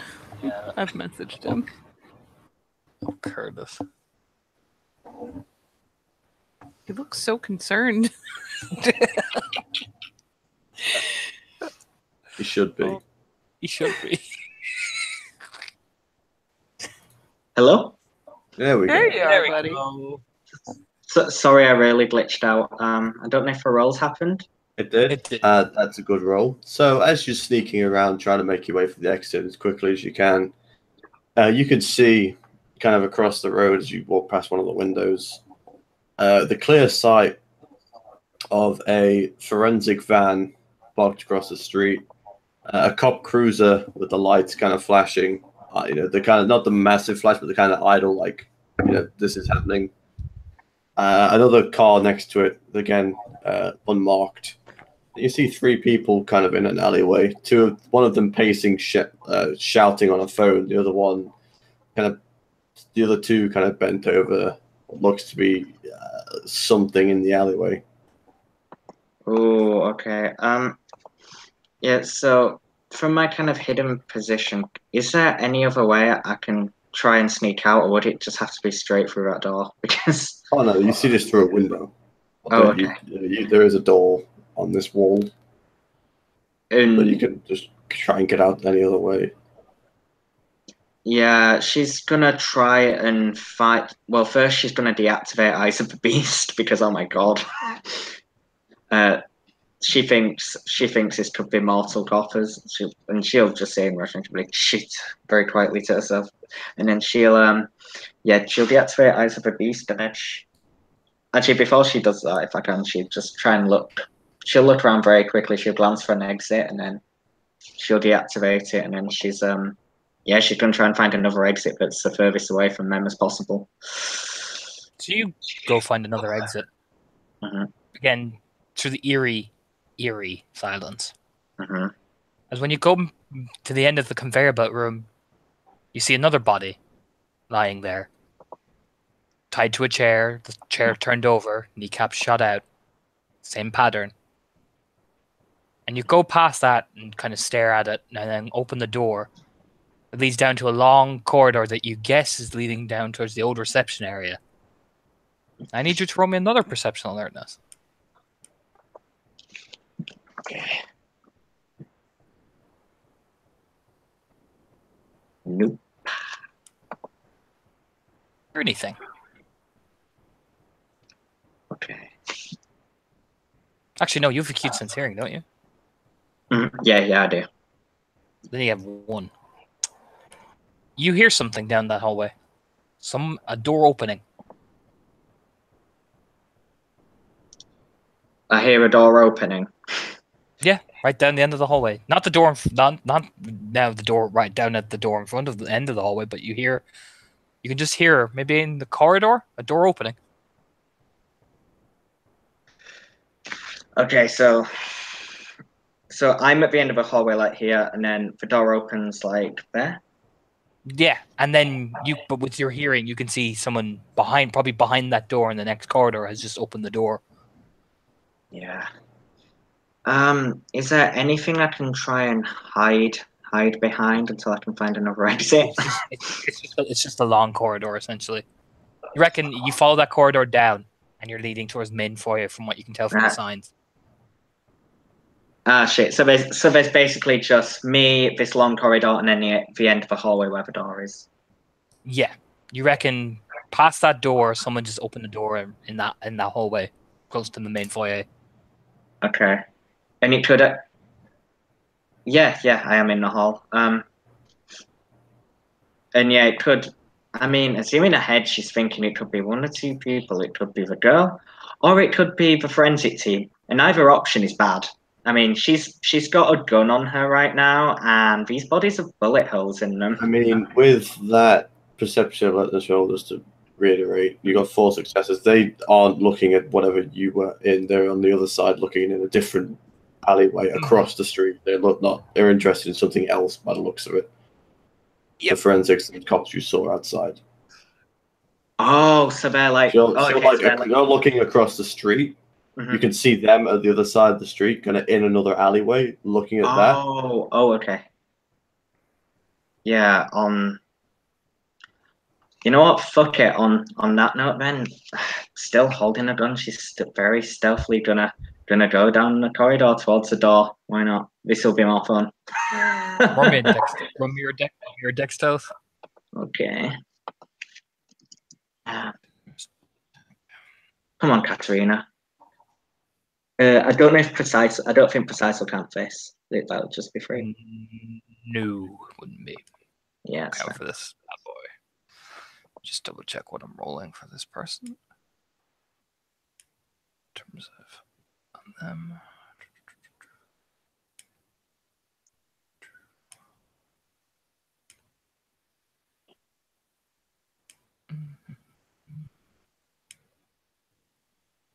That is that many. Stealth.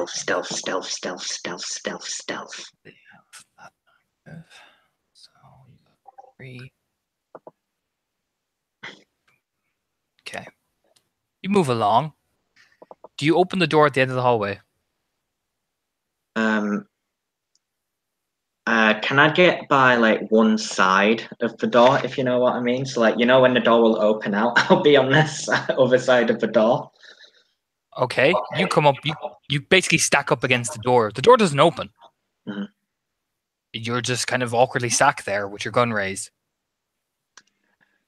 I mean, can I hear anything? Because I thought I heard this door. Roll me a perception alertness. Okay.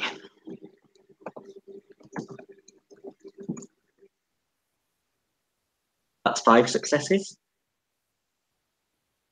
You hear... It's a strange sound. You almost hear this kind of whooshing noise. A whooshing noise. Mm-hmm. Is it like something being slammed against the door, or just like wind, or?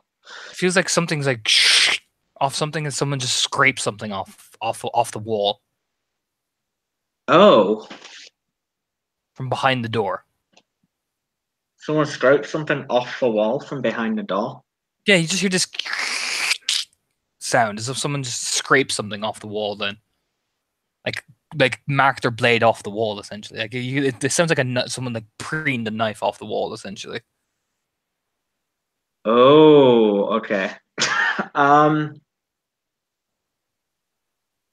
Oh gosh. Gotta make a roll. And it's like at the wall right next to the door, right? Mm-hmm. Yeah. I'm trying to question whether she'd open the door or not. Whether that's really stupid. um. I mean, she'll. She'll wait a little bit hearing this sound, but I mean, honestly, she'll probably get curious and move closer, like towards the door, seeing if. You're like, well, you've essentially stacked up the door, so it's like Yeah. it's kind of either a case of you're opening it or you're just going to stay there listening in. I'm gonna stay and listen in for now.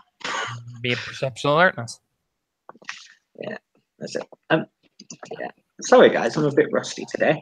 That's 1, 2, 3, 4. You hear something. You hear someone scuttle across the hallway, like bum bum bum bum bum bum, and then stop. Like scuttle across like the same hallway as me. No, behind Oh. the door.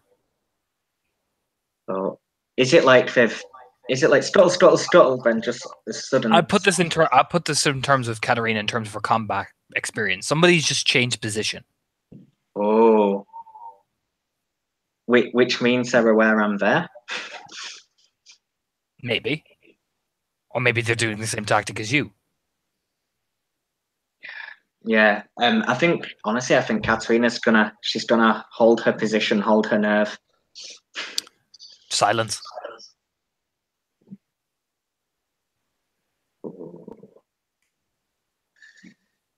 Yeah. And I think if she I really want to open that door, but I don't think Katarina does. Makes another roll. Many. But yeah, it's like scuttle, scuttle, scuttle. She's changed positions, right? Yeah. I think what Katarina's gonna do then, with her free. Oh, I'm sorry, Al. No, keep going.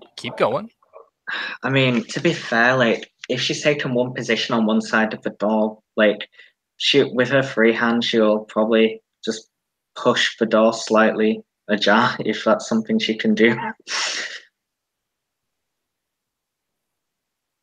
You push it slightly ajar, very slowly, like creeping your gun. I'm assuming leading with gun first. I'm assuming, not your head. Yeah.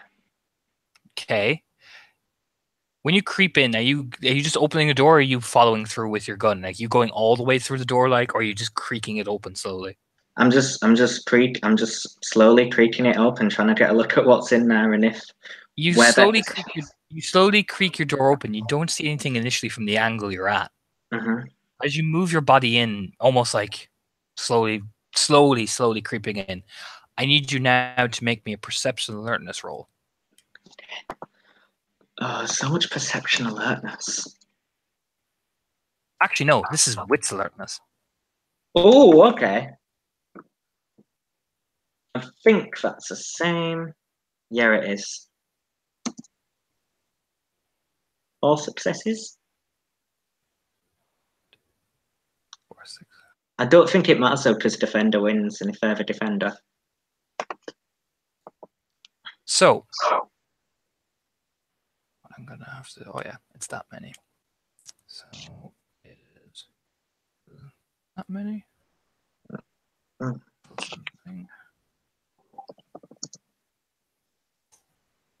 So you stick your hand through, you come through, and stick your body through, like almost like slowly creeping open. You feel a hand literally just grab yours. Oh. I need you to 1 level of bashing. Okay. Actually, no, sorry, this is lethal. It's lethal Okay. for this thing. Oh, I'll add my fortitude dot as well. I almost forgot. Yeah, don't forget your fortitude. I It's think I've just one got. anyway, so it's not. I think I got one Yeah, success. you soak it, but your arm is spasming. Like you are starting to spasm. Like you it's actually just. feel yourself. You feel yourself collapsing to the ground and spasming.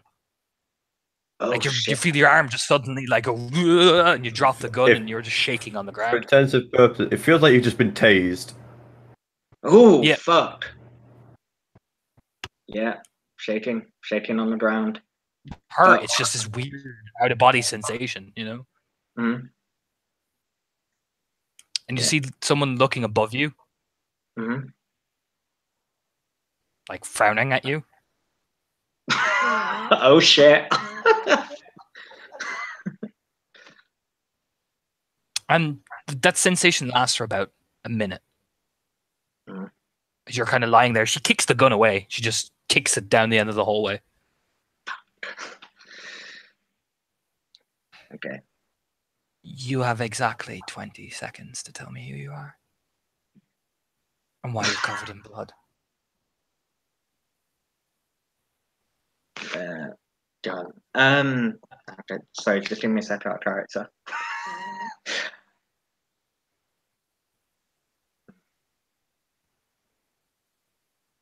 Yeah, she I assume I can't even tell she's kindred, right? I'm just dead staring at her. Let me look. I mean, not really, no. No, Funny thing. Yeah, not really, no. Like, she's pale. She's got really red hair. She's dressed all in black. yeah, she'll yeah, I think what she'll say was like, I heard noises 10. in the oh, I heard noises in this warehouse. I came to investigate. Found you know, found the bodies. Found. English, please. Come on. Enunciate. English, please. Enunciate. Slow. Come on. 5. I found. Yeah, she'll take a breath. I heard no. I am spilling. God, I just yeah. I heard a noise. I saw a little girl running around here. So I came in to investigate and saw some bodies and tried to get out. Call it in, you know. She stares at you. You saw a little girl, and that is why you're covered in blood and saw some bodies. Is that what you're telling me? And she'll reach down.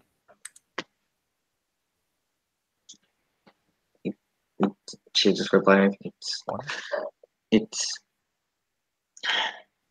Reaches down to touch you right in the nose. She actually just boops your nose. Mhm. Soak another 2 lethal. Okay. I'll take that. You're literally, you just bash your head off against the walls. It feels like you're being tased. You're just like, you know, you're gyrating, like spasm. It lasts for about a minute. And then your eyes open, bleary eyed, as you feel like that hurt. Like absolute Jesus. Yeah, I'm assuming my common sense is saying spill the beans before she fucking kills me. Common sense is he will torture you to death if you don't start saying something. Yeah, no, she does not think. Catchy. It sounds weird, but if I were to lie, I'd come up with a better lie. My name is Private Sutcliffe. I was with the military, as I said. I heard noises and saw that. I saw a girl, and I came in here as soon as I saw the bodies. I came. I thought the killer might still be here with us, so I went to leave and call it in, and that's when I came across you. Private Sokolov, you're with the police as an army woman? She'll nod and then she'll be like, yes, extra. Yes, it's been a shortage. I'm gonna have to ask you: are you lying? That's I mean, she technically is in the military, though. But you said you're with the police. That's Is kind or of a lie, was buddy. is a difference. Yeah. I've just been tased, man. I'm stressed. I don't know what I'm doing. Okay, I'm gonna make this easier on poor Curtis because Ophelia's getting tired of your shit. I'm sorry. Like I said, I'm sorry. Oh, It's okay. yeah. It's okay. No, I'm sorry. I'm sorry, guys. I'm super rusty on this. I'm so sorry. It's okay, buddy. I've got you. Don't you worry. Willpower. I roll willpower. No, what's your willpower? 5. Yeah. So she says that she's stumbling around to catch herself. Ophelia just kneels down, calms herself, and just smiles at you quite innocent, like pleasantly. You're going to tell me the truth, because you can trust me. And I promise, Private Sokolov, that if you tell me the truth, absolutely nothing bad will happen. So why don't you start telling me everything I need to know about you, and why you're here, and why you're covered in blood, okay? And for some reason, Katerina, you want to tell her everything. Everything. Oh, shit.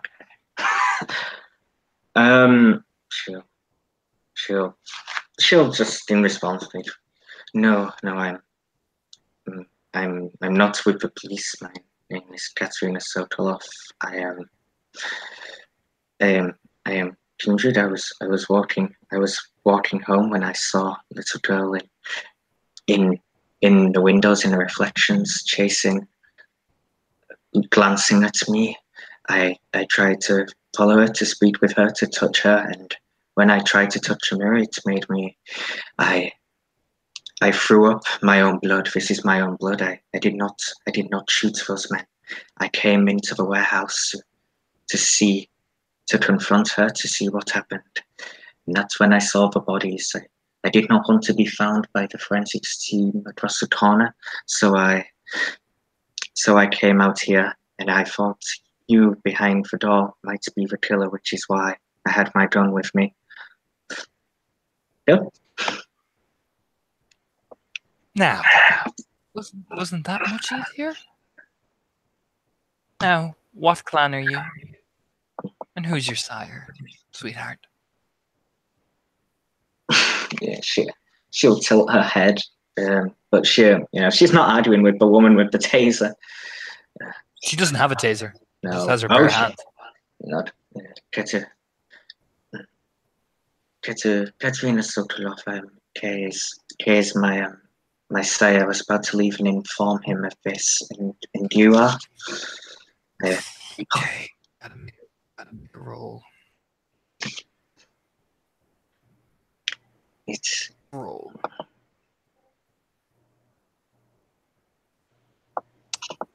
Boss is not. You will just see the plain level of disgust on her face when you say you are Kay's sire, child. There. The level of disgust on her face. It's like you are now nothing but an insect on her heel. Mhm. Ah. A mongrel. Well, that is workable. That is completely workable. Well then, Miss Sokolov, seeing as you have interrupted something, thank you for telling me this information. And thank you for leading me to something. Like a good little dog.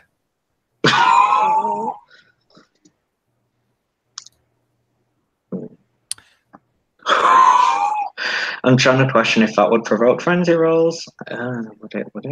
Would it? I'm kind of 50-50 on it, I'm not gonna lie. I think probably though the fact that she's just been absolutely downed by this woman in one shot and then made to spill the beans and then insulted in such a way. I mean, you feel like you've just been slapped by a commanding officer, essentially. Yeah. I'm really sorry, guys. I'm figuring this stuff out. How she'd react to stuff like this. I mean, if it's like a commanding officer, I don't think it'd offend her too much. But if it's just complete disgust, like. I mean, she just looks at you like you're just some insubordinate at the boot of her heel. Oh, fuck it. I don't want to do the frenzy roll, but I'm happy to do it if you think I should. You can spend willpower. If you think she would frenzy at this, roll the frenzy. You can spend willpower on it. You know what? I'll spend. You know what? I'll spend the willpower. Just to be. I'm on 3 now. Just to be sure. Yeah, So sure. make the roll. Oh, okay. Oh yeah, I still have to make the roll. You have to make the. It's not werewolf. You have to make. Yeah, it's not werewolf. You don't frenzy anyway, but you spend the willpower as well. As you bite, your beast is like rears up a bit, and you kind of semi rise off the ground a bit at her, and she stares at you But hard. But Katerina. Yeah, Katerina will. Oh, Katerina will force it down, and as she glances, you see, there are two bodies. One in the control room, one downstairs near the conveyor belts. Is the area you came from secure? Katerina, and I'm so sorry, Curtis, but this character has a certain thing. When you start to get tense with her, like you're about to frenzy, you just hear, and you start to talk in that growly voice, and she goes, "Did I say you could speak?"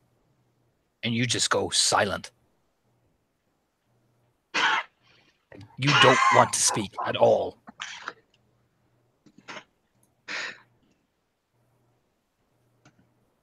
Now, am I going to get attitude from you, Miss Sokolov, after me discovering you in a crime scene?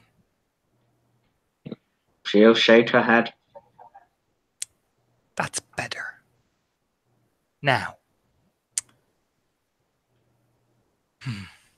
she'll smile. Kay is your sire. Wonderful. There's a back entrance.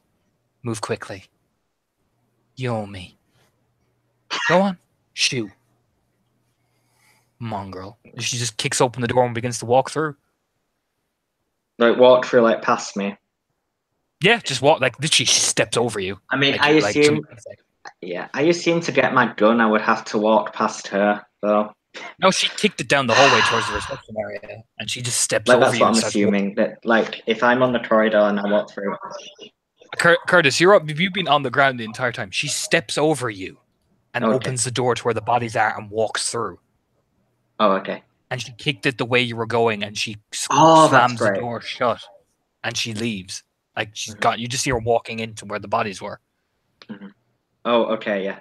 Then she, just forcing everything down, she's gonna one-track mind. Her first step, she is going to get the gun, and she is counting herself lucky that it was not a mortal who discovered her, at least. Yeah, no, she's gonna, again, force it down. She's gonna, as she kind of walks to the hallway, picks up the gun and leaves through the back entrance. Yeah, burst your way out, picking up your gun. Your phone, your phone doesn't go off, but you end up bursting out the back entrance to what looks to be a main foyer that leads to an empty car park, which is adjoined to several other abandoned areas. You can tell this is very much a derelict area that used to be a big place in the 70s, but now is, nothing at all. Okay. Yeah, I mean, sorry, you were saying. Yeah. No. What do you do next? What's your next move? I mean, if she's not got a call or a reply or anything, she's been told to get away from a crime scene, right? I mean, you haven't checked your phone yet. Yeah, she's gonna check her phone. You check your phone. You have a text from Kay. Okay, what does it say? You open it up. It says at the gym. How At the gym across the other side of the docks.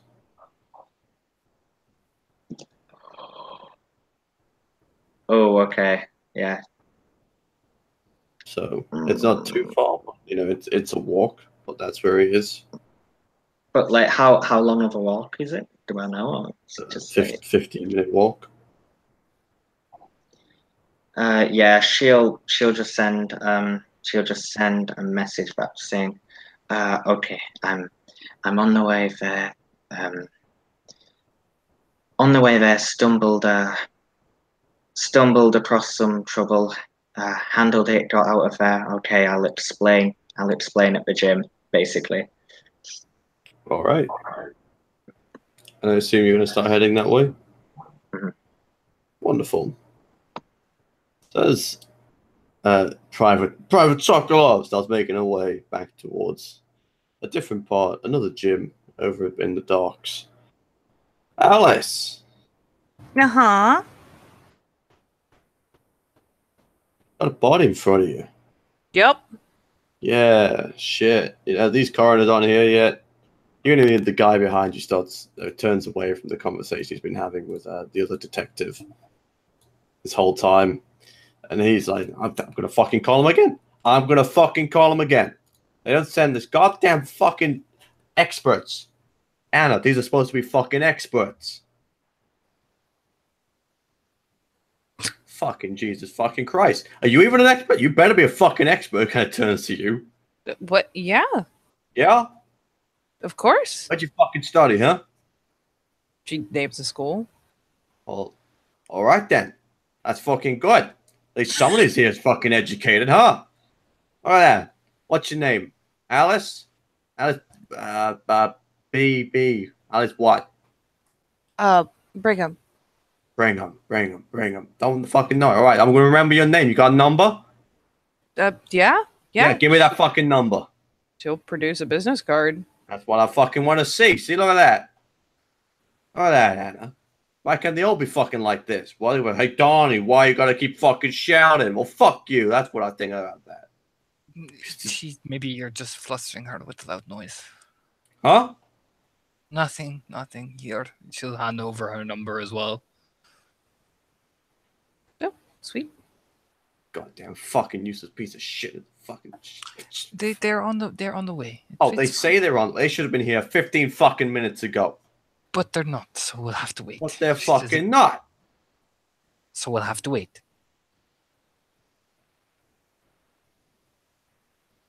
Tenses. She just gives this exasperated look to Alice, like, help me. She kind of offers a helpless. It's woman code is happening. It's the what do I even do? Because there's nothing she can do about the body. That is not her shit. I need a fucking drink. I need a fucking. I can't. I'm on fuck. I need some coffee. I'm gonna go get some. Fucking shit. It just kind of starts walking off back and pacing again as he goes back on the phone. I'm sure we can keep eyes on it if you want a coffee. Pacing on the phone, not listening. That's it. He eventually picks up. Hey. Said hey. You want the fucking way here? Yeah, get me a fucking coffee. I said, get it. I don't give a fucking shit you ain't got no cash. You got a card? Yeah. Welcome to the 20th century, you piece of shit. Get a fucking contactless. Alice is doing that shit where you like cover your mouth to hide a grin because this is ridiculous. And when it's further away from her, it's pretty funny. And that conversation goes on.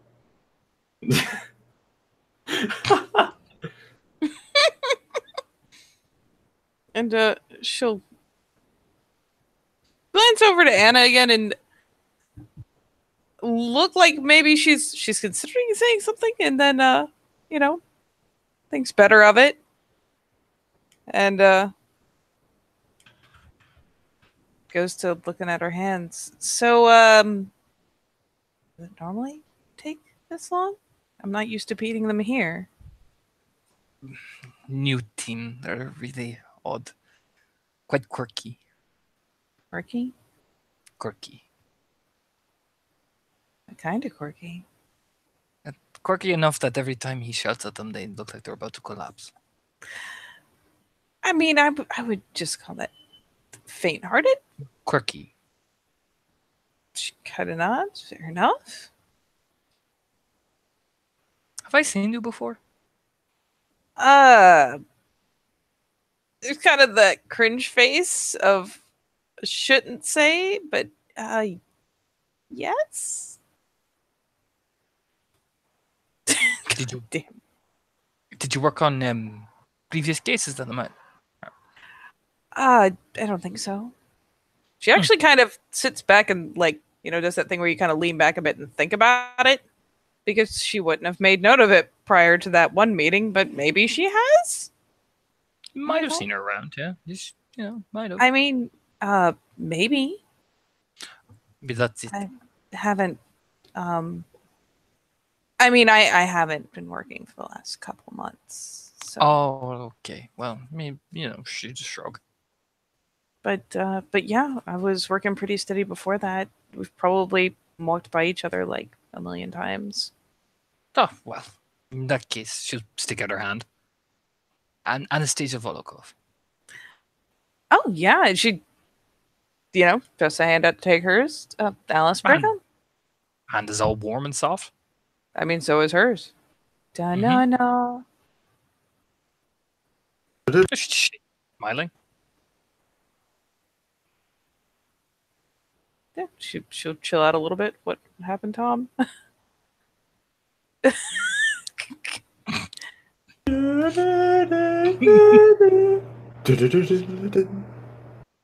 Twilight Zone music starts playing.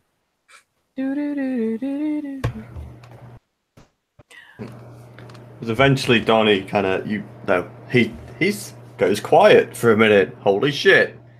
He comes walking, but he's fucking shit, fucking piece of shit, fucking piece of shit. That's what they are. I'm telling you, it's what they fucking are. The best between the feds. I can't be doing with fucking feds. Don't want any feds down here. Oh, okay. Well, what? You know what feds are like? They get all up in my fucking business. I can't be doing feds. I know. Maybe we could just, we could hand it off. They ask too many fucking questions. Half the time I think they're fucking investigating me. What the fuck have I done? Are they already on the way? The coroner? Look, we got a team on the way. That's all you gotta know. And they're getting me coffee. Okay.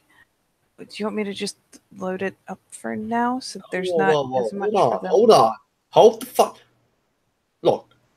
Just do your fucking job. Alright? What you need to do that. Honestly, I without moving the fucking body. To stay around until they pick up the body. There's not really anything for me to clean.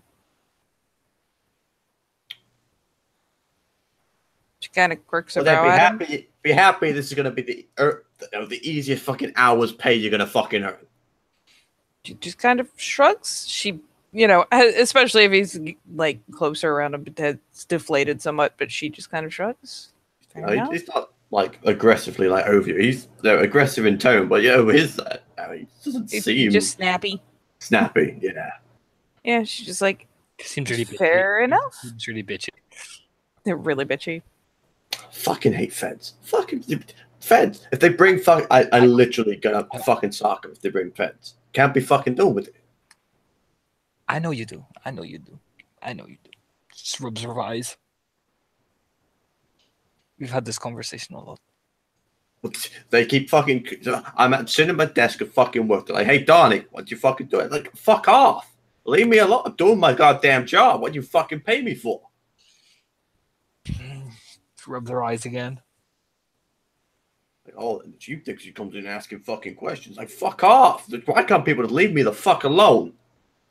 I'm going to call someone. I will be back. She just rub her face, like walking off, getting on the phone. You can hear her speaking in Russian. As eventually, as Anna walks off, a car pulls up. Again, kind of where yours is across the street. Yep. Glance over.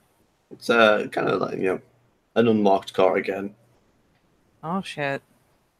and two people get out. One of them a woman, one of them a man. They look pretty tight, tidied up, essentially. And they start making their way over, both carrying cases. There's just kind of a glance at them, and then the stiff-lipped glance back at Donnie, who I am sure is like slowly imploding. He turns around, looks at them. Oh, really? It took you this fucking long? Where the goddamn shit is my coffee? Eyebrows lift up a little bit because that is a car, not a van.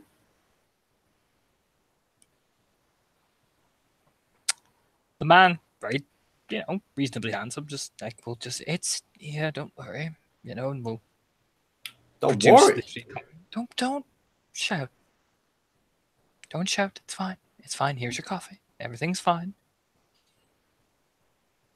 Takes the coffee, not like kind of like just pokes it out, kind of like the kind of snatch, but you don't want to snatch too hard because, well, it's coffee, it's hot. But- They aggressively acquires coffee. Wait, is this a Corners van or is it a car? It's a black car. Two people get out. One of them a man, him, and then the woman, as Tom found the picture. Alice is processing. It's that there's cognitive dissonance taking place. Coffee? Turns her, smiling. Does he have another cup of coffee he's offering? He has 3. Oh, yeah, sure. Thank you. Then yeah, she will take off her Friendly gloves, little in fact. Gives her quite the friendly little smile. No problem. Yeah, she will return it. She will accept the coffee and will kind of just glance between them, and again maybe get caught kind of looking at the car in a puzzled fashion.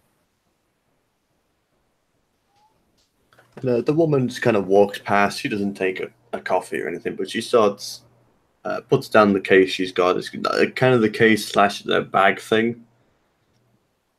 Opens it up and pulls out some gloves, puts them on, just slowly touching it along the side of the face of the person.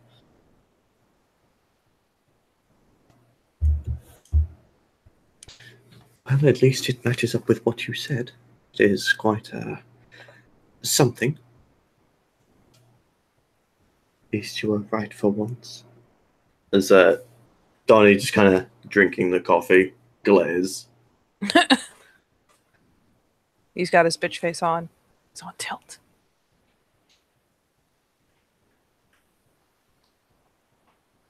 And yeah, she just touches the side of his face, touches the collarbone slightly, looks inside his trousers, pulls out a wallet, puts it in a little bag, seals it up, puts it in her case, stands up. All right, that's everything. Donnie turns around. Does she check his other pockets at all, or just go in the one, find a wallet, and be like, well, I'm done? Yep, that's what she does. There's rapid blinking. Donnie even turns and looks at her. What do you mean that's fucking it? He just came in, touched his balls, and just fucking, oh, well, that's it.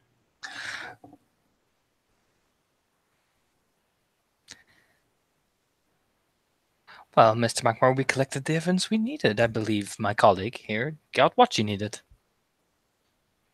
The woman smiles and nods. Is he still standing over around where Alice is, or has he gone off to approach the body? No, he hasn't approached the body. He just seems to be standing beside you two, smiling quite pleasantly. Have you guys seen anything else like this? Few cases, nothing serious. Looks over at his colleague, at the woman. Minor details, nothing too serious, I assume. She looks at him It's not the really flagrant sassy "Are you fucking with me" face. It's just kind of the peer, like the really. It's an unusual case to say the least, but however, we are making sure that, well, we're cross-referencing. Isn't that the word? Looks over at the woman. She smiles and nods. Yes, these things happen quite a lot around here. And obviously with great help from yourself and Detective McMurrow. Fuck off! Mr. McMurrow. Language. Grumbles as he drinks more coffee. So now that we have what we need, you're welcome to continue your work. Give a light nod, and I didn't get your name, my dear. oh, Alice. She will briefly point at the pin, but then offer her hand. Polite. A gloved hand is met with yours. You can shake it. Yeah. Alice Brigham. Wonderful, beautiful name. Thank you. You just smile and let go of the hand. Have we got everything? The woman raises the bag, nods. Wonderful. Well, it's been a pleasure, Mr. McMurrow, as always. And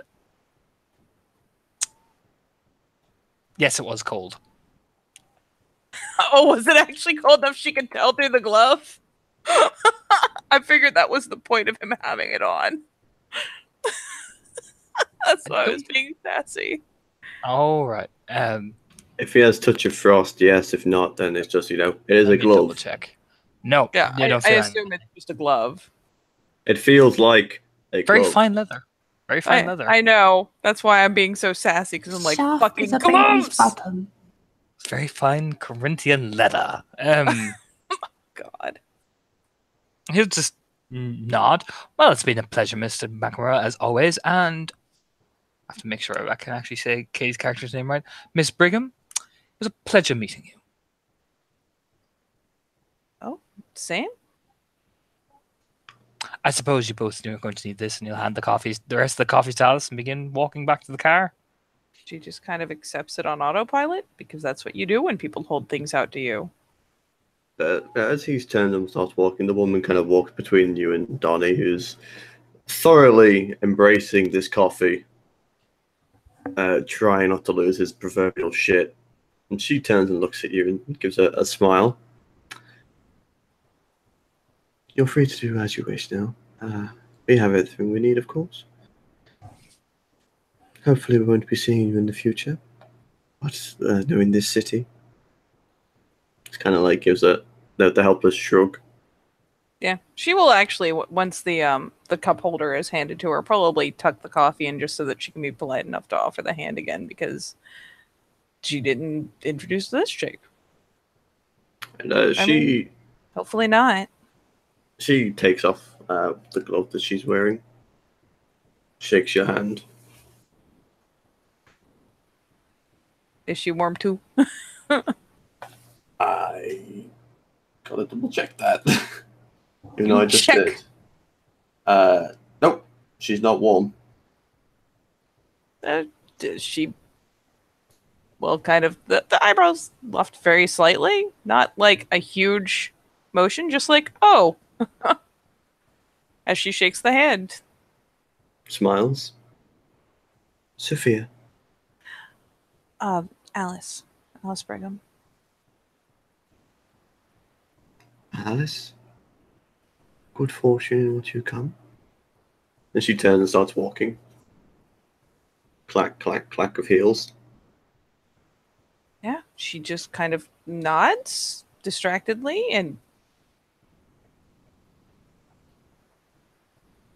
shakes her head a bit, like, well, that was weird. So you walk across the street, get in their car.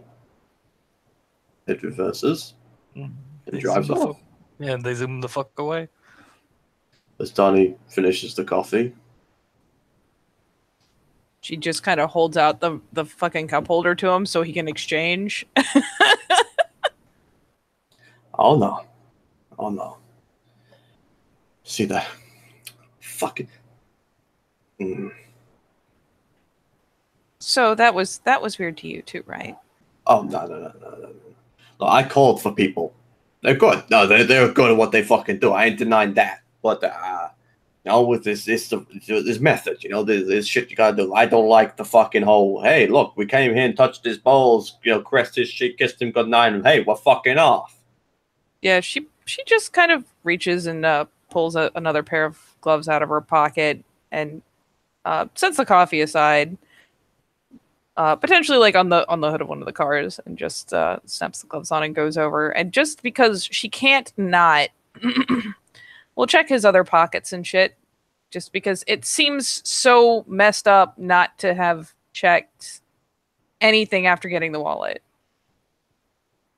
You didn't find anything. She just kind of stands up and goes, huh. It's like they're good. I ain't denying that. I ain't fucking denying shit. Don't like it. Don't fucking trust it. Don't fucking trust it. I thought that whole time you were on the phone with the coroner. What? I thought it was... Details. Don't worry about it. They Well, wasn't it the coroners you asked to bring the coffee? She kind of glances back over to the cup holder. Look, you fucking asking questions now, ain't you? Are you a Fed? Is that what it is? You're a She fucking just kind Fed? of shoots him this like, are you fucking me right now? Are you Look, a fucking Fed? yeah, us Feds come in to clean up shit and piss. Glamorous work. No, I'm not a Fed. I'm not fucking playing with you, girl. All right? Are you a fucking Fed or not? Huh? Does my badge say Fed? You're a Fed. Doesn't mean shit.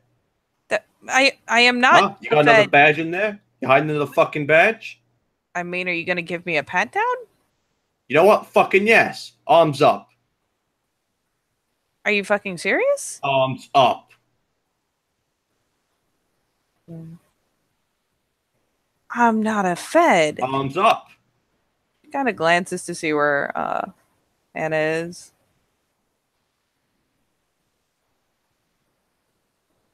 If only because at this point the volume has raised again and hopefully it has gotten her back off the phone. Yeah, you'd see her literally just in Russian, and then you hear arms up, and she'll like look over her shoulder, like mid like hang up the phone. Yeah, she's just honestly at this point.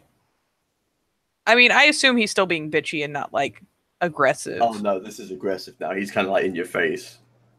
Oh, he went from bitchy kind of snappiness to intense. Oh boy.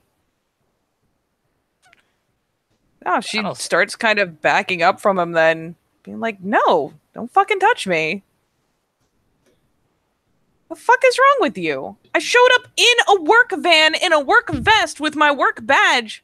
The fuck is wrong with you? Are you some sort of fucking conspiracy theorist? You think that you need to search everyone? Why don't you search her? Do your fucking job. Get the fuck out of here. Fuck you. I can't do my job. There's nothing to clean up. I'm not a goddamn coroner. That body is not my problem. I am literally just here waiting for someone to pick that shit up and throw it in the back of a van. And then, if it has left anything behind, through the bag that it is now in, you know what? I'll clean it up.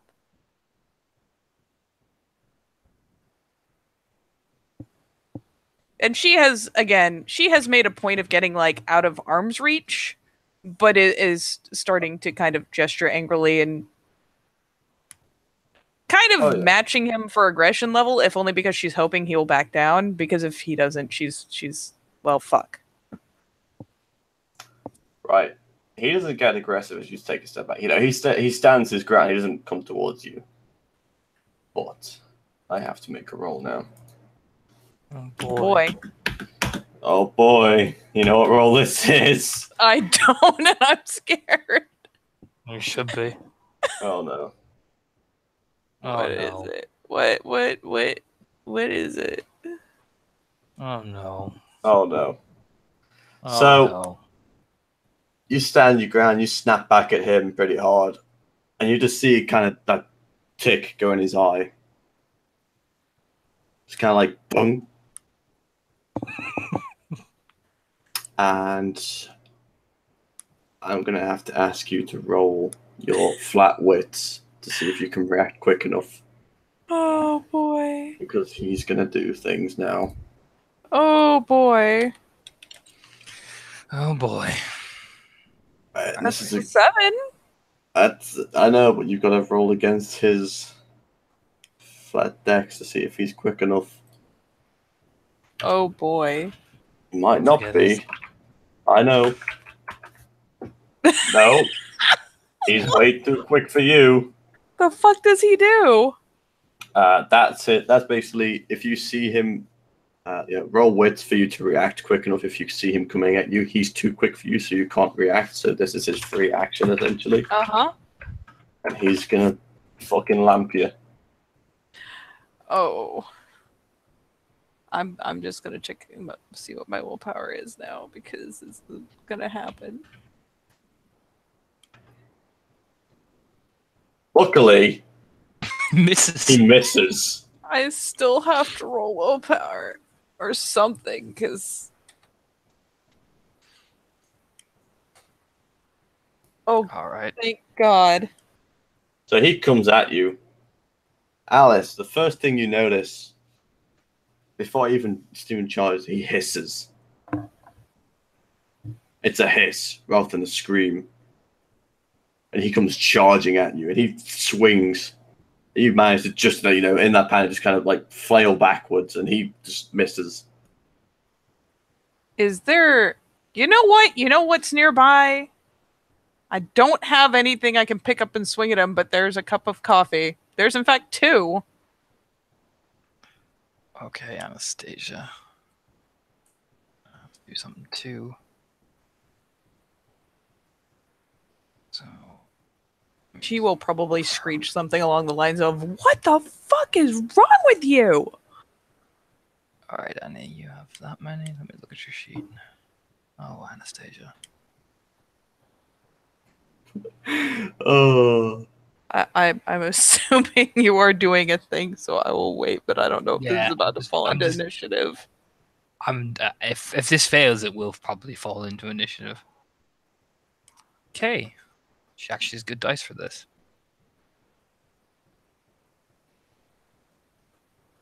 Three successes as she runs in, she just suddenly starts running. Doesn't move at anything great speed or anything, and she'll kind of interpose herself. So if he swings, he hits her first, and she just put her hands up.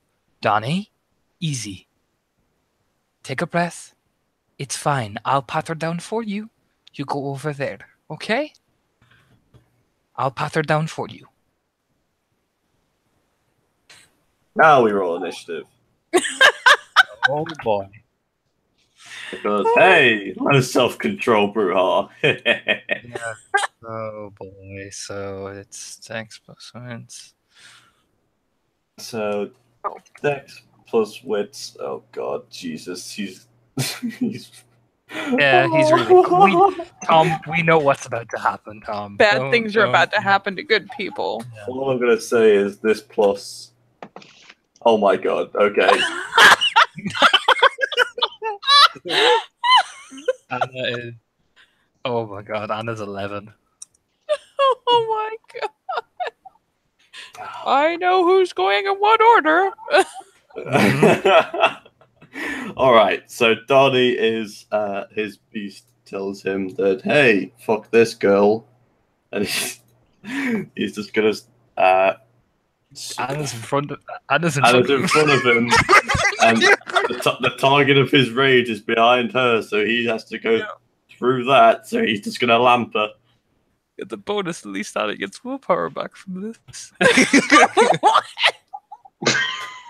Oh my God. Oh jeez! What are you doing, Tom? Oh no! Oh my God! This is gonna. Oh, Roll look, it, roll it. all I'm gonna say is you caused this. No You one did that. does this. You caused this. You triggered her. You triggered Yeah. him. You triggered the both. You both triggered each other. Hit roll down. Oh God! Oh no! I need to calculate how much this is gonna hurt. It's only bashing. I but know, but like, but he's a Bruja. He has potence. she's an itty bitty little thing. I It's know. gonna be- Oh god, I need to figure out what my role is for this. Oh So no. 1, 2, 3, 4, 5, 6. 6. So it's 5 Six.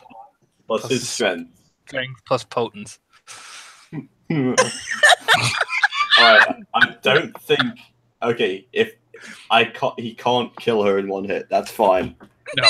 Okay. No, he I can thought just- he did. He can get her very close, but he can't. That's a lot of damage. That's 1, 2, 3, 4, 5, 6 bashing. Jesus. What of it? So, So- Alice, you just see as she stands in front and tries to calm him, he just gets even madder. And you see it, that kind of feral eyes, and you even see the fangs pop out as he hisses at her and just whack. One kind of, gut punch, and she takes off to the right and smashes into a dumpster. Oh boy. So, And he gets to considering my options at the moment, I have an important question. What the fuck is the pool for dominate? For dominate what? What are you trying? Well, depends what you try. It's intimidation, manipulation. Yeah. Oh boy. I wish you could do anything to guarantee successes. Oh. Oh god. Difficulties is willpower. I'm gonna hope it's low because that's all I've got. It's better than my pull to hit him.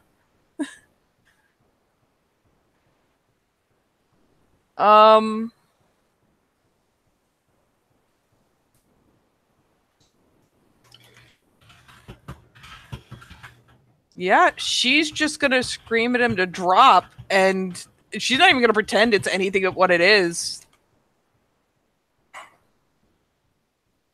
It is a flat out, completely illogical command that he should not, under any circumstances, follow, but here's hoping he does. Drop. Yeah. She would say hit the dirt, but it has to be one word.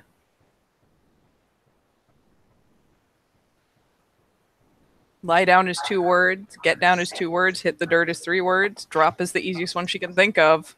I want to be kind. Roll your wits. Okay. I'll be kind. This is Tom being kind. That is a botch, sir. Wonderful. That seems like the best thing to say. So you know how he was holding onto that coffee cup and it kind of crushed in his hands as he went full, yeah? Oh, shit. I thought he'd put that shit down. Put it down. He kind of had it in his hands, but it's Well, finished it. fuck. He drops it. She just kind of goes, shit.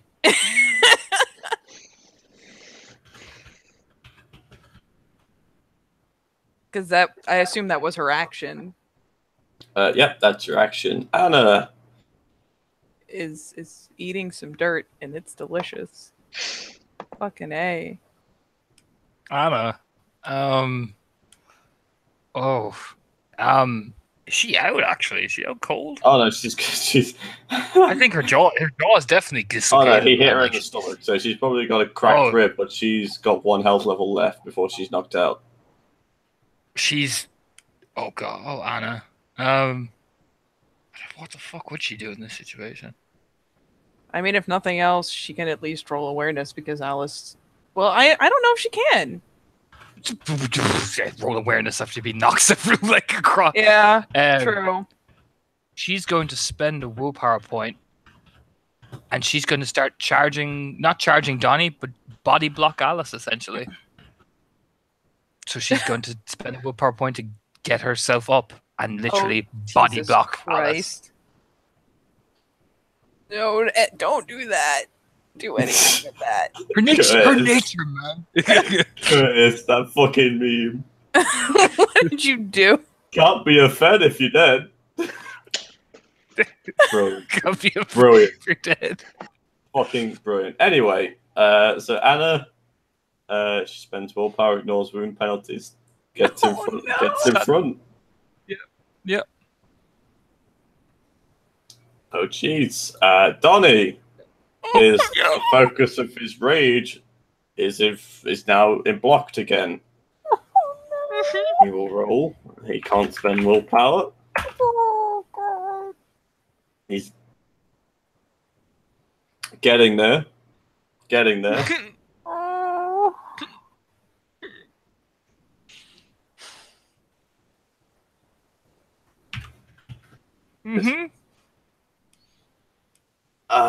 Right. So he's gonna lunge, trying to get past Anna to go ahead and get Alice in the grapple. Okay.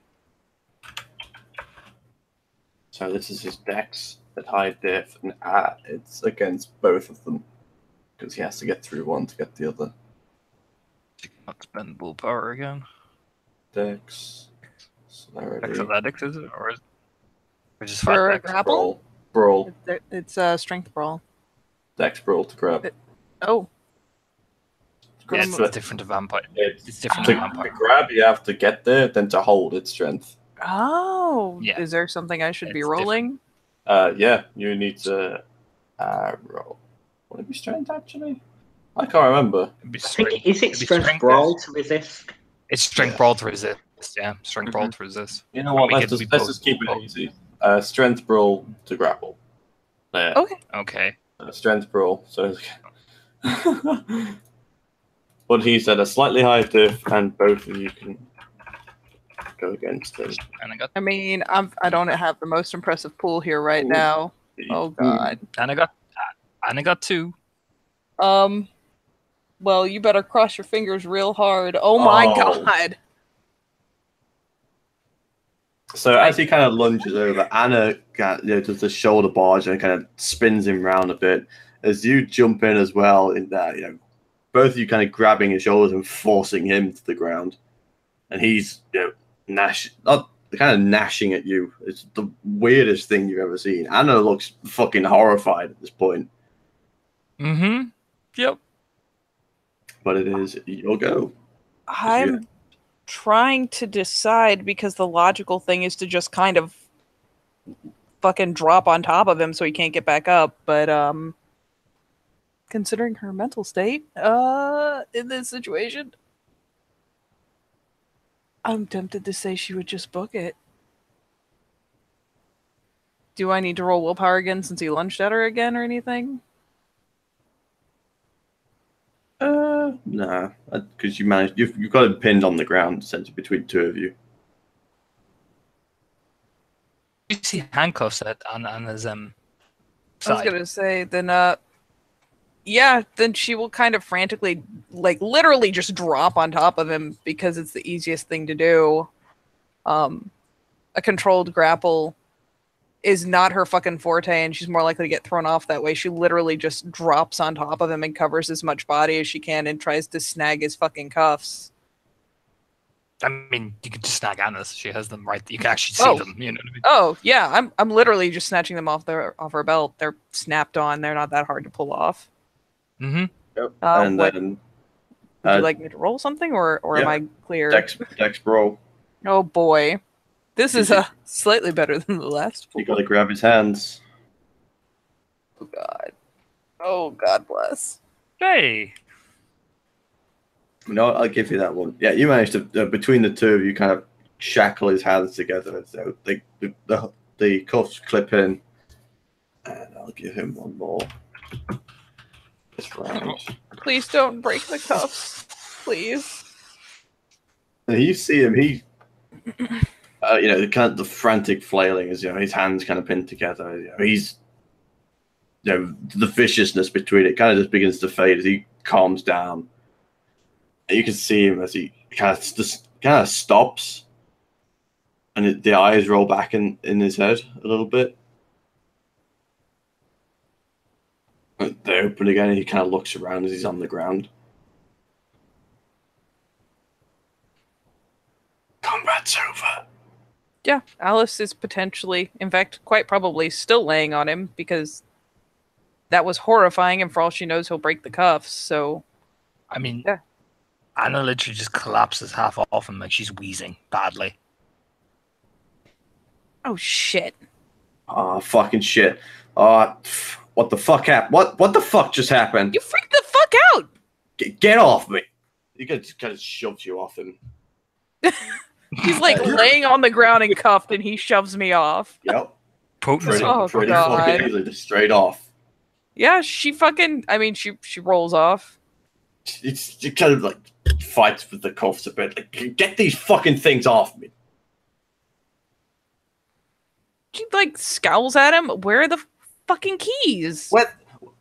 He kind of looks around. Well, they ain't fucking mine. He just looks at Anna. She's wheezing. She'll like crawl over, like, hey, stay with me, man. Where are the keys? Fucking, as he goes down into his pocket, you know, both hands start jumbling around in these fucking cuffs, and he makes a phone call. Oh, all right. with his fucking.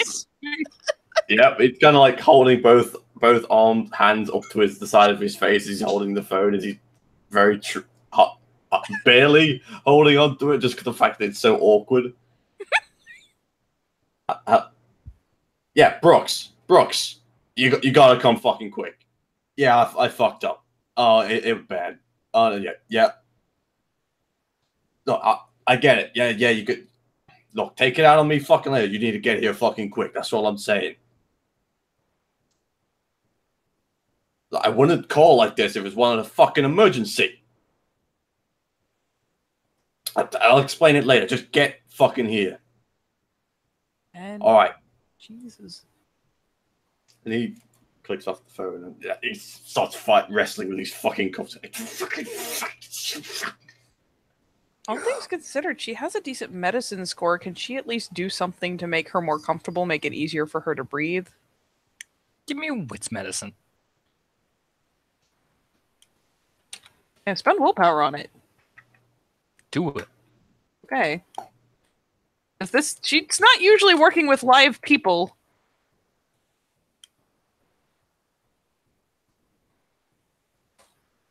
Kind of freaking out. That is 3 with the willpower. Yeah, you start to elevate her up, essentially. Like, you can see her rib it's broken. It's broken. You can tell. Is she responding like she's breathing and shit, right? Yeah, it's wheezing. You know what I mean? It's labored. Oh. She used to elevate her up, and you kind of let her help her kind of just basically not put as much as she's trying to hunch over to reach for the keys. But you know what I mean? It's essentially, you would basically make her body flat out as she just seems to breathe a bit easier. But man, is she fucked up. Yeah. Once she's got her situated, especially since she keeps going for the keys, she's like, I'll get him. Just. You hear a snapping sound behind you. Oh. She like, this is as she's reaching to get the keys, and she like snaps a glance back. He's broken the cuffs. She just slowly pulls her hand back up and stays like kneeling right next to her. Oh, fucking shit. Oh, fucking shit. Oh, my God. All right. And he kind of takes a bit. He comes and kneels down in front of Anna and, kind of lifts her head up to look at him a bit. Like, look at it from side to side. I can, if nothing else, as he, like, reaches over to, like, act like he's going to move her, she's like, don't move her. I'm not going to fucking move her. Just need to... All right, Anna, look at me, all right? I called a friend. Unfocused, staring. Called a friend, a mutual friend of ours, all right? Really? You need to call Nikolai and tell him what happened. Oh, all right. This is going to be a lot. He's on his way. Smiled. So, just... Katie, roll me a perception alertness. Uh-huh. When you're looking at Anna. 1 success unless it's sight-based. Sight-based. And 3. You see blood in her teeth. Oh. She promptly goes, it's a bit late as a thought, but she quickly goes and starts pulling off of her jacket, draping it on her. So, oh, fuck. All right. what happens, all right? And I am so fucking sorry. You'd have no idea. All right, just yeah. Oh no! Oh no! Rolls are 3 willpower.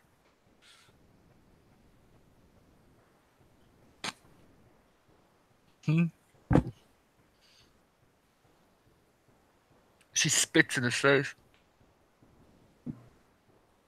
Oh God. I failed the willpower roll. I'm sorry. Why would you do this? Oh my god. That I'm means so sorry. all right. I thought, okay, but he beat the shit out of her. What the fuck she thinks she's gonna do? Do you know what I mean? Tonight is a bad night for everyone involved. He stands up, wipes it off his face. As he does, a car pulls up. For what it's Step- worth. Oh, sorry. Go ahead. And stepping out of it, as Tom has to find the picture because he was not expecting to use this person at all. No, neither was I for this as well. For what it's worth, while you're getting the picture, Alice essentially is using one hand to hold her hand to periodically ask her to clench to make sure she's still with it and can respond, and the other hand is wrapped around her wrist to kind of try to monitor her pulse. It's beat. You know what I mean? Yeah. Stepping out the car, you see this man. Stepping out the left side, you see this man. She doesn't budge. And he starts walking down the alleyway as Donnie kind of runs up to him, kind of speaking to him like Brooks, and he just holds his hand up, puts a hand on his shoulder. Donnie, you fucked up, but it is okay.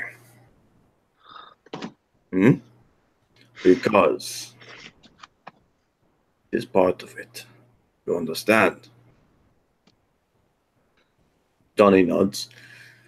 But you will pay. And again, he just kind of looks down and nods. Get in car. Drive home.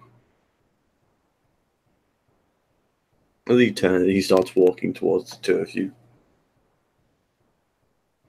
You see Donnie walk back into the alleyway and start talking to the other man. Doesn't start talking, looks at the other man and gets in the car. Yeah, when he looks at the other man, Katie, that stare is it's like staring into death itself. Like, Jesus Christ. like Donnie gets in the car like almost immediately when looking at this man as he just fixes his collar and begins to follow the other man down the alleyway. And Alice potentially gets a little smaller as Brooks gets closer, but maintains the hold, one hand, in the hand, one hand on her wrist, looking between them, and probably eventually, especially as Brooks gets a lot closer, just kind of watching him warily. He kneels down. I say try and get at your level. Even when he kneels down, he's massive. And he looks at you. Why is it things recently, there's always you that seems to be plopping up? I just got called in for work. She kind of gestures weakly to the coat that she's wrapped around Anastasia.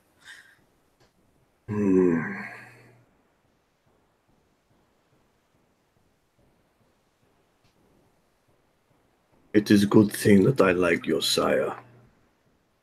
But I will be having talks. She helped. She hold Alice's hand.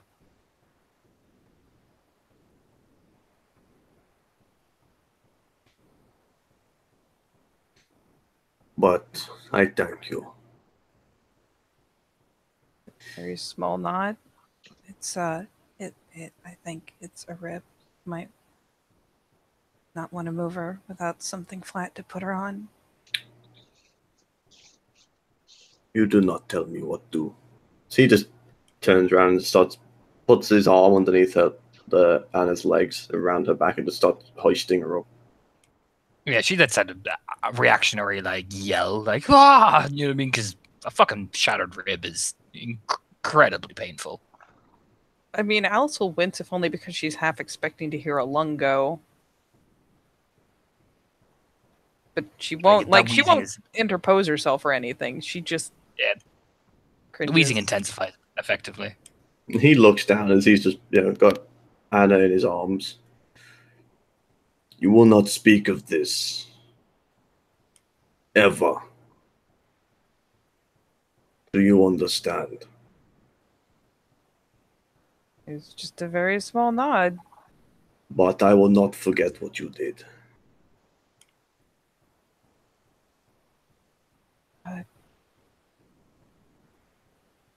Yeah, no problem. You need something, you come to gym. South of Docks. Okay. I will drive you home. He says he'll drive her home? Yeah. She looks up at Brooks, who is gigantic, and looks over at Romanov, who's less gigantic, and then glances over at her Goddamn. work van. Goddamn terrifying looking. Like he's like Yeah. Brooks. Just, It's like he's been condensed, like a fucking red dwarf. he looks meaner, but he's covered in more tattoos. He looks meaner, but you see his hands, they're covered in more tattoos than Brooks's would be. Yeah, truth be told, her jacket's off. She's covered in tattoos too. Not ones with nearly the same kind of meaning as his, I'm sure. I will drive her home. She has van. You take car. You just nod at Brooks. Just I'm going to see Mother. da. You're doing what you need to do, brother. He turns and starts walking. Yeah, you see Romanoff just pat Brooks on the back, like give him the shoulder squeeze essentially as he's As you stand in hear front the of that. sound of steel being crushed and the iron. The sound of a steel girder weighing down and aching as the two shake hands. Oh god. turns and looks over very calmly at Anna. He'll hold out his hand. I assume it's Alice. Alice, blah. Alice, blah. A's, blah. Yeah, blah. she doesn't seem to have the sense to move until the hand is presented, and then autopilot takes over in part. She just kind of reaches up and takes it, lets him haul her up. You were up like immediately. His hand, that if you thought Donnie's grip was intense, that is steel. Yeah, she is very abruptly on her feet. Romanov, Alice. it is good to meet you. Where am I driving you? Oh, I have to take the van back to work and trade I it for would- my car. I will drive you home. Out of respect, I can drive your van. Brooks is taking car. I mean, yeah, I guess. Need not worry. He'll give her a very gentle smile. Come, let's get out of here. It is often better. Yeah. And she actually of all things will retrieve the crumpled cup and the other abandoned coffee cups, dumping out the coffee that they haven't drunk, but will at least retrieve the cups and pat herself over and probably start to autopilot around to the driver's side till she realizes he's there, and then pats her sides and unclips the keys and just hands them over. Nod. Wait for her to get in first, slides in, and he drives smooth, like starts the car very smoothly and drives very smoothly, you know? Oh god. Actually, he starts the car and she's like, "Oh shit, the body, the coroner hasn't shown." Need not worry. We will stop over there first. It's all part of the plan. I have somebody who can handle the situation. Okay. I have someone meeting me. We will stop a block away so you can find out. I'm not going to drop you right there. That would be disrespectful. You leave it to me. I am Undertaker. Okay. begins to drive away. She will probably thoughtlessly, actually, even like at some point, kind of pull out her phone and glance at it, and then flick over to her music and start it. Not loud enough that it would drown him out. It's around her neck too, but Puts on the radio, and he puts on the greatest hits '80s radio station. that, you know what? That's good enough. He puts on Power Ballads, Katie. As you two drive away, as Torna has to go.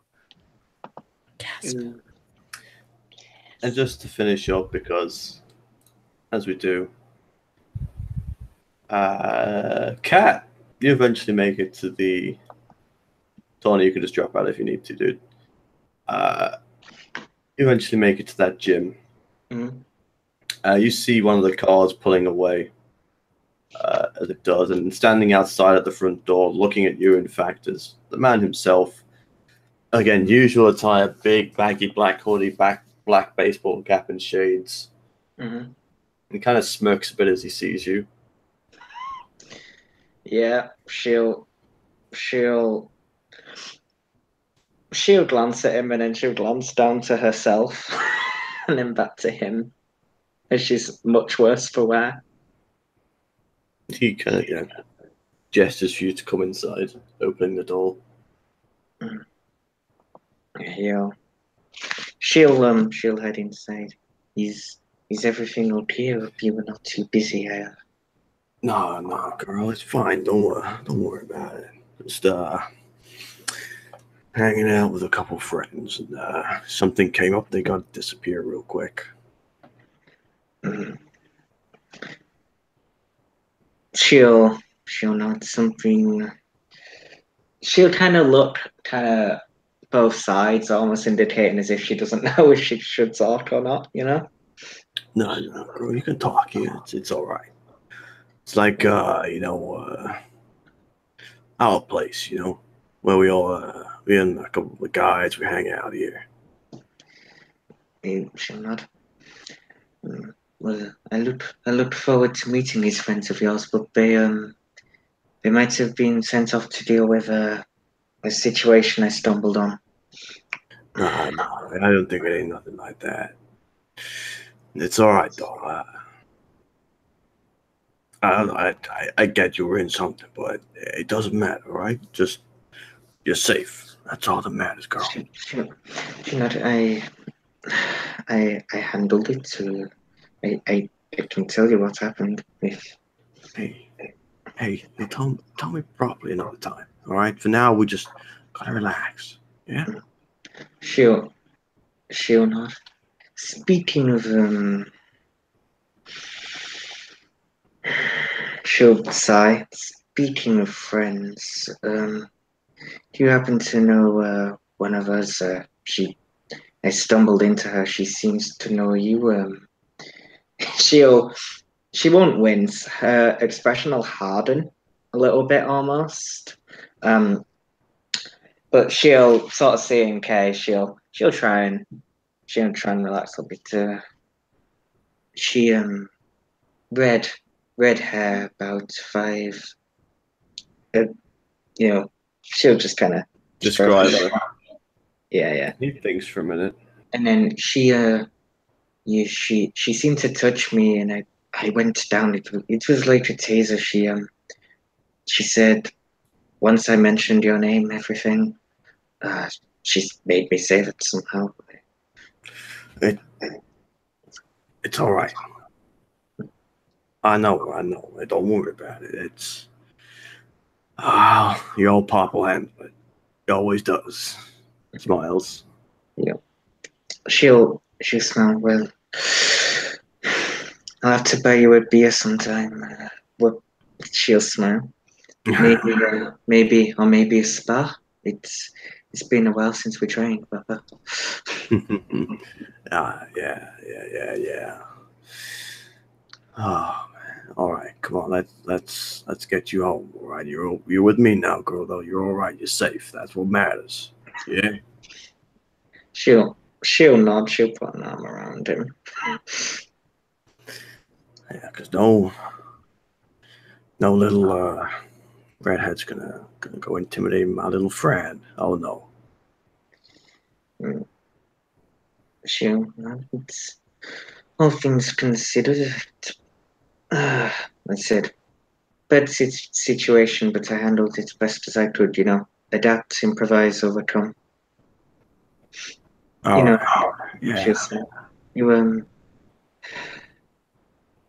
she'll know.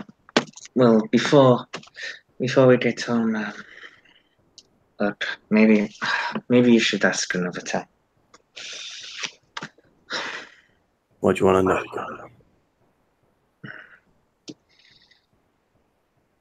Well, when I told you the other day that Atano said I owed him a favor. Did you